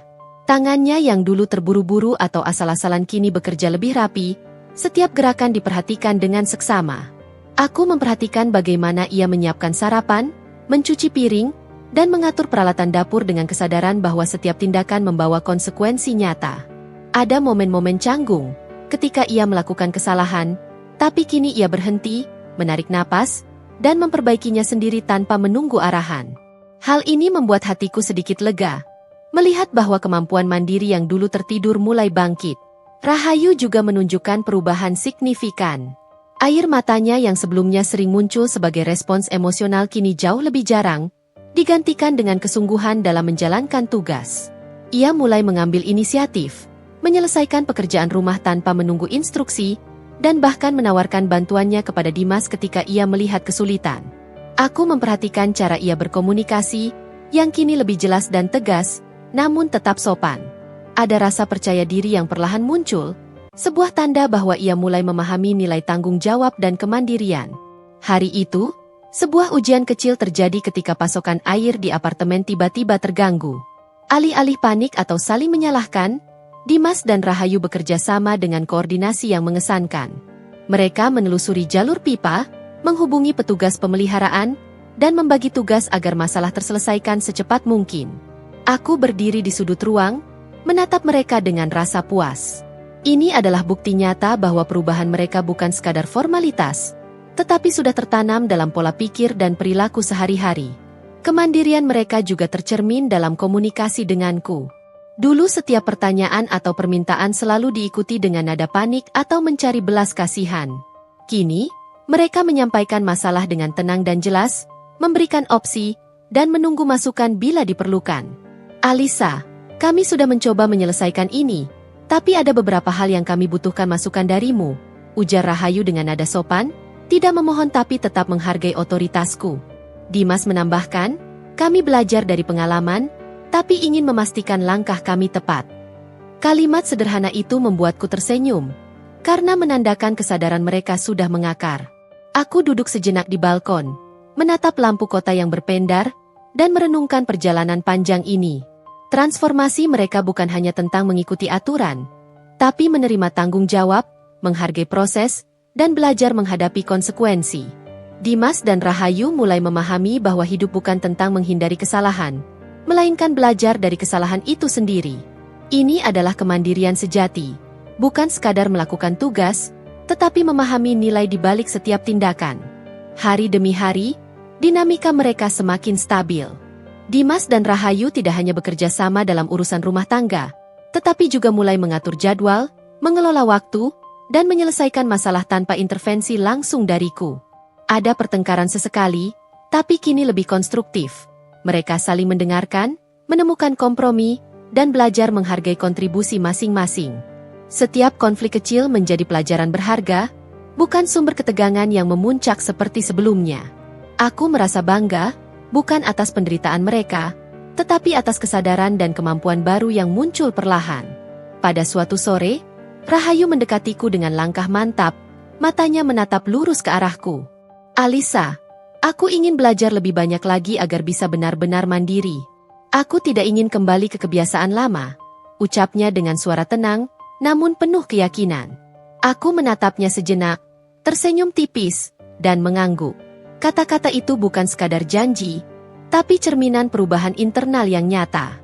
Dimas, yang mendengar itu, menepuk pundaknya sendiri sebagai tanda bahwa ia juga merasakan dorongan yang sama untuk bertanggung jawab dan mandiri. Aku mulai menyusun langkah-langkah untuk memastikan kemandirian mereka tetap berlanjut. Aku memberikan tantangan baru secara bertahap, menambahkan tugas yang lebih kompleks, dan mengamati bagaimana mereka menyelesaikannya. Setiap kesalahan tidak lagi dihukum secara emosional, tetapi dijadikan momen pembelajaran. Aku membiarkan mereka merasakan konsekuensi nyata dari tindakan sendiri, sementara aku tetap menjadi pengamat yang siap memberi arahan halus bila diperlukan. Strategi ini memastikan bahwa kemandirian mereka berakar, bukan sekadar formalitas yang mudah goyah. Di malam hari, setelah mereka tidur, aku duduk di balkon dan merenungkan perjalanan panjang ini. Dari konflik ekstrim hingga meredanya ketegangan, dari ledakan emosi hingga penerimaan, semua telah membentuk fondasi baru bagi hubungan kami. Dimas dan Rahayu kini memiliki kemampuan untuk menghadapi tantangan sehari-hari dengan kesadaran penuh, tanpa tergantung pada arahanku secara berlebihan. Ini adalah tahap stabil, di mana mereka mulai memahami nilai kerjasama, kesadaran diri, dan tanggung jawab yang sesungguhnya. Aku menarik napas panjang, merasakan campuran lega, bangga, dan kewaspadaan. Kemandirian mereka adalah bukti keberhasilan strategi yang kujalankan, namun aku tetap sadar bahwa perjalanan belum selesai. Masih ada ujian dan tantangan yang lebih besar menanti, tapi untuk pertama kalinya aku merasa yakin bahwa Dimas dan Rahayu mampu menghadapi konsekuensi sendiri, menghargai tanggung jawab, dan beradaptasi dengan pola hidup baru yang lebih dewasa. Ini adalah awal dari fase baru, di mana kesadaran, kemandirian, dan penerimaan mereka membentuk dasar hubungan yang lebih seimbang dan harmonis. Dinamika lama yang penuh ketergantungan telah digantikan oleh kemampuan untuk mandiri, belajar dari pengalaman, dan menghargai kontribusi orang lain. Aku tersenyum tipis, menatap bintang-bintang samar di langit malam, dan merasakan kekuatan baru yang tenang tapi mantap. Perjalanan panjang ini belum berakhir, tetapi kini kami memiliki pondasi yang kuat untuk menghadapi setiap badai berikutnya dengan kesadaran, tanggung jawab, dan kemandirian yang nyata. Pagi itu terasa berbeda. Udara apartemen hangat dan tenang, meskipun ada nuansa kewaspadaan yang halus, tanda bahwa perubahan yang kuberikan kini mulai melekat lebih dalam. Dimas dan Rahayu bergerak dengan kesadaran, melakukan rutinitas harian mereka tanpa tergesa-gesa, tetapi dengan ketelitian yang sebelumnya tak pernah kulihat. Ada keseimbangan baru di antara mereka, kombinasi antara kemandirian dan penghargaan terhadap struktur yang kubangun. Mereka tampak lebih matang, tidak lagi bergantung pada arahan terus-menerus, dan mulai memahami nilai dari tanggung jawab pribadi. Hari itu aku memperkenalkan tantangan baru. Sebuah proyek rumah kecil namun kompleks yang menuntut koordinasi, ketelitian, dan kesabaran. Mereka harus membersihkan, menata, dan memperbaiki beberapa bagian apartemen yang sudah lama terabaikan, termasuk menata kembali lemari, mengecat dinding yang mulai pudar, dan menyusun ulang dapur agar lebih efisien. Aku berdiri dari jauh, mengamati bagaimana mereka mulai membagi tugas, merencanakan langkah demi langkah, dan menyesuaikan ritme satu sama lain.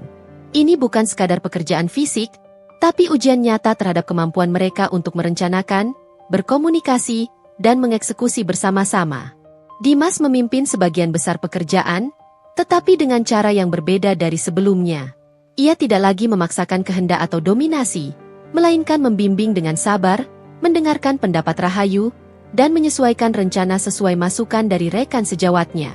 Ada beberapa kesalahan kecil yang terjadi, tapi alih-alih frustrasi atau menyerah, ia berhenti sejenak, menilai situasi, dan mencoba solusi lain.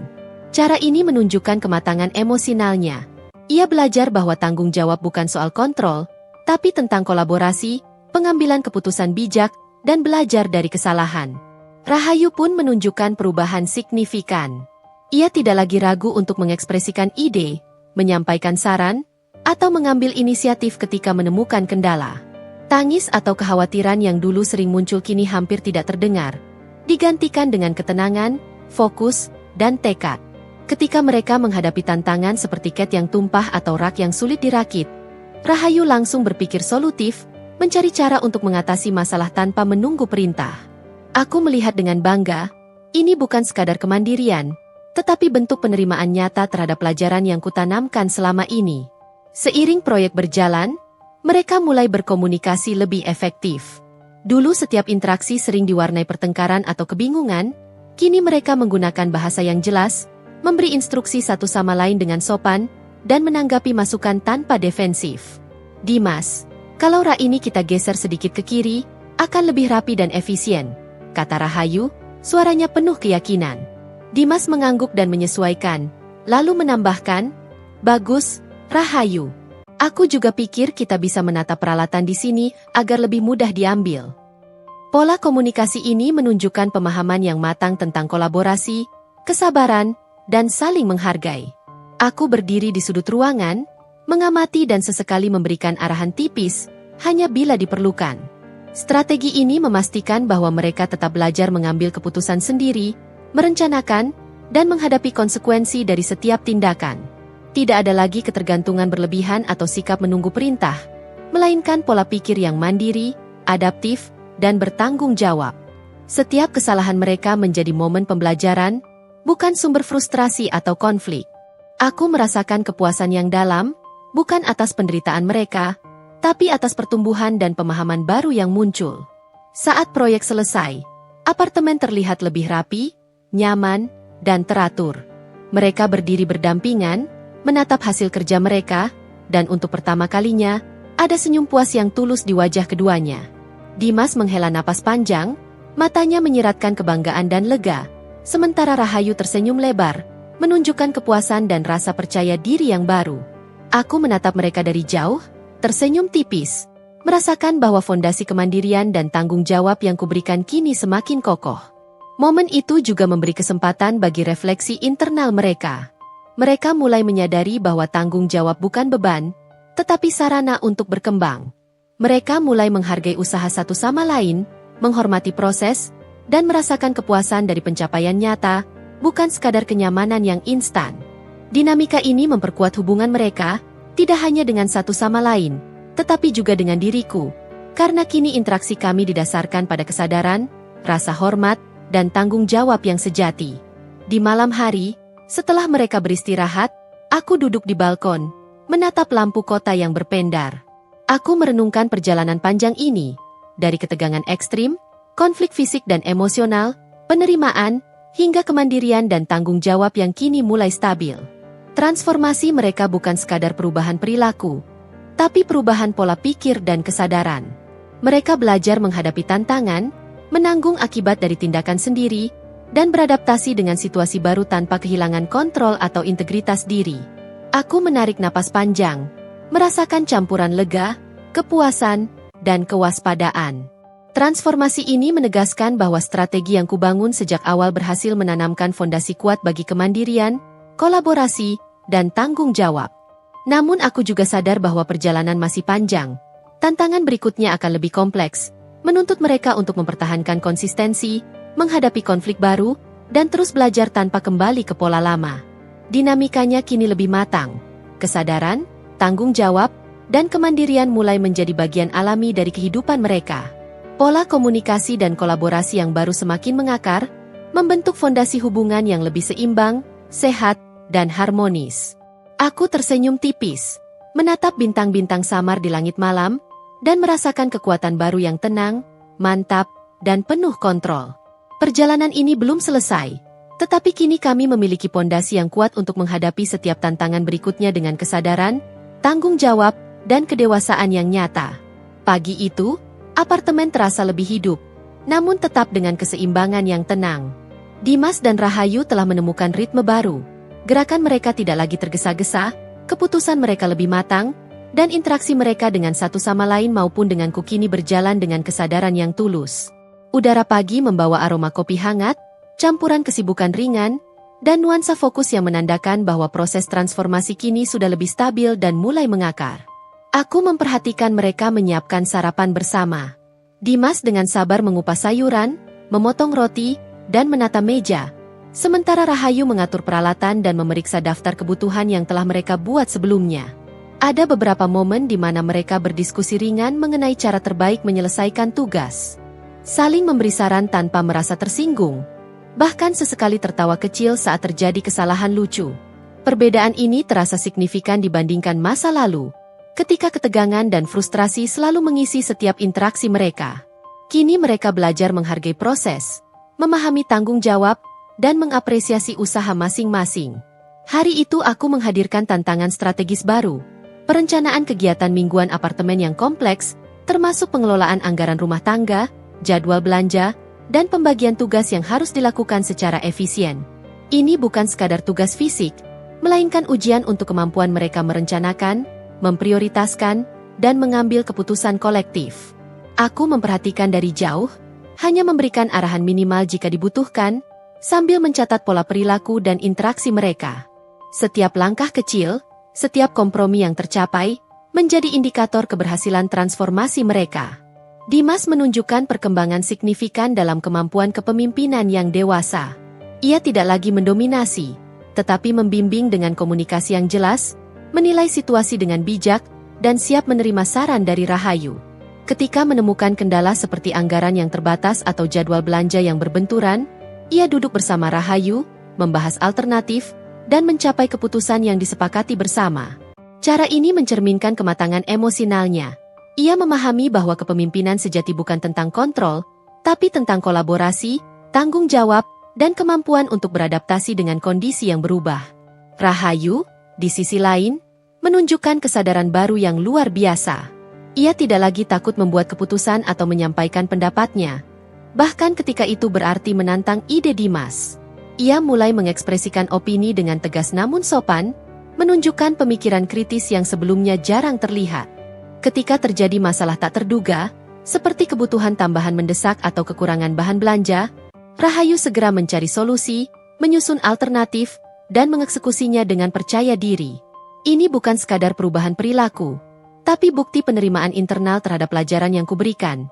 Ia belajar untuk mandiri, bertanggung jawab, dan beradaptasi dengan tantangan. Seiring proyek berlangsung, interaksi mereka denganku juga berubah. Dulu setiap pertanyaan atau permintaan selalu diiringi rasa cemas atau harapan belas kasihan. Kini mereka menyampaikan informasi dengan jelas, memberikan opsi, dan menunggu masukan bila perlu. Alisa, kami sudah merencanakan semua kebutuhan untuk minggu ini. Ada beberapa hal yang ingin kami pastikan sebelum memutuskan, kata Rahayu, suaranya tenang tapi mantap. Dimas menambahkan, kami ingin memastikan keputusan kami tepat dan efisien. Kata-kata sederhana itu membuatku tersenyum, karena menunjukkan bahwa mereka telah memahami arti tanggung jawab dan penerimaan terhadap konsekuensi. Di sela kegiatan itu, aku merenungkan strategi yang telah kulaksanakan. Konsistensi dan ketegasan yang kujalankan sejak awal kini menunjukkan hasil yang nyata. Dimas dan Rahayu tidak hanya mampu mengikuti arahan, tetapi mulai berpikir mandiri, memprioritaskan, dan bertindak dengan kesadaran penuh. Tantangan-tantangan baru ini dirancang agar mereka terus mengasah kemampuan problem solving, komunikasi, dan kolaborasi, bukan sekadar menjalankan tugas, tetapi belajar menghadapi dinamika kehidupan sehari-hari secara matang. Menjelang sore, proyek strategi mingguan selesai dengan hasil memuaskan. Apartemen tertata rapi, jadwal mingguan terorganisir, dan anggaran terpenuhi dengan efisien. Dimas dan Rahayu berdiri berdampingan, menatap hasil kerja mereka, dan tersenyum puas. Ada rasa bangga yang tulus, berbeda dari kebanggaan yang lahir dari pengakuan eksternal. Ini adalah hasil usaha mereka sendiri, bukti bahwa kemandirian dan kesadaran mereka telah berakar. Aku menatap mereka dari jauh, merasakan kepuasan yang halus, bukan karena kuasa atau kontrol, tetapi karena mereka telah menemukan kemampuan baru dalam diri mereka sendiri. Saat malam tiba, setelah mereka beristirahat, aku duduk di balkon, menatap kota yang berpendar dengan lampu-lampu yang menyala. Aku merenungkan perjalanan panjang ini, dari ketegangan ekstrim, ledakan emosi, penerimaan, hingga kemandirian dan tanggung jawab yang kini stabil. Transformasi mereka bukan sekadar perubahan perilaku, tetapi perubahan pola pikir dan kesadaran diri yang nyata. Mereka belajar menghadapi tantangan, menanggung akibat dari tindakan sendiri, dan bekerja sama untuk mencapai hasil optimal. Aku menarik napas dalam-dalam, merasakan campuran lega, kepuasan, dan kewaspadaan. Strategi yang kulaksanakan berhasil menanamkan fondasi kuat bagi hubungan yang sehat, kolaboratif, dan mandiri. Namun aku sadar, perjalanan belum selesai. Tantangan berikutnya akan lebih kompleks, menuntut mereka untuk mempertahankan konsistensi, menghadapi situasi yang tidak terduga, dan terus memperkuat kemampuan problem solving serta kesadaran emosional. Dinamikanya kini lebih matang. Kesadaran, kemandirian, dan tanggung jawab telah menjadi bagian alami dari kehidupan mereka. Pola komunikasi dan kolaborasi yang baru mengakar, membentuk fondasi hubungan yang lebih seimbang, dewasa, dan harmonis. Aku tersenyum tipis, menatap bintang-bintang samar di langit malam, dan merasakan kekuatan baru yang mantap, tenang, dan penuh kontrol. Perjalanan panjang ini belum berakhir, tetapi kini kami memiliki pondasi yang kuat untuk menghadapi setiap tantangan berikutnya dengan kesadaran, tanggung jawab, dan kedewasaan yang nyata. Aku tahu fase berikutnya akan menuntut strategi yang lebih halus, perencanaan jangka panjang, dan pemantauan terus-menerus, tetapi untuk pertama kalinya aku merasa yakin, Dimas dan Rahayu telah membangun kesadaran dan kemandirian yang akan menopang setiap langkah kami di masa depan. Mereka bukan hanya mampu menghadapi konsekuensi, tetapi juga belajar merencanakan, beradaptasi, dan tumbuh bersama. Dan aku, Alisa yang baru, siap memimpin perjalanan ini dengan ketegasan, fleksibilitas, dan visi yang jelas untuk masa depan yang lebih stabil dan harmonis. Pagi itu terasa tenang, berbeda dari keramaian emosi yang pernah mengisi apartemen ini. Dimas dan Rahayu sudah menemukan ritme mereka. Setiap gerakan penuh kesadaran, setiap keputusan diambil dengan pertimbangan matang, dan komunikasi berjalan lancar tanpa ketegangan yang dulu sering muncul. Aku menatap mereka dari balkon, merasa bangga melihat pola kemandirian yang kini menjadi bagian alami dari kehidupan mereka. Hari itu aku menyusun rencana jangka panjang. Fokusku bukan hanya menjaga kestabilan rutinitas harian, tetapi merancang tantangan strategis yang akan memastikan pertumbuhan berkelanjutan. Jadwal mingguan, pembagian tugas, pengelolaan anggaran, hingga evaluasi mingguan kini tercatat rapi, siap untuk dijalankan dengan konsistensi. Dimas dan Rahayu menyambut langkah ini dengan antusias. Mereka memahami peran mereka, berinisiatif, dan tetap terbuka terhadap masukan. Setelah semua rencana dibahas dan dipahami, kami duduk bersama, menegaskan komitmen untuk menjaga harmonisasi, kemandirian, dan tanggung jawab. Tidak ada ketakutan atau tekanan berlebih. Hanya kesadaran akan nilai setiap tindakan dan keputusan. Aku tahu, fondasi ini akan menopang perjalanan kami ke depan, menghadapi tantangan lebih kompleks, menjaga konsistensi, dan membangun hubungan yang matang dan stabil. Sore itu, setelah semua aktivitas selesai, aku duduk di balkon, menatap langit senja. Perjalanan panjang dari konflik, penerimaan, hingga konsolidasi perubahan telah menorehkan pola baru yang kuat. Dimas dan Rahayu kini bukan hanya mampu menjalani rutinitas dengan sadar, tetapi juga belajar merencanakan, menghadapi konsekuensi, dan tumbuh bersama. Aku menarik napas dalam-dalam, merasakan lega dan kepuasan. Fase awal transformasi telah berhasil, dan fondasi untuk masa depan yang stabil dan harmonis telah tercipta.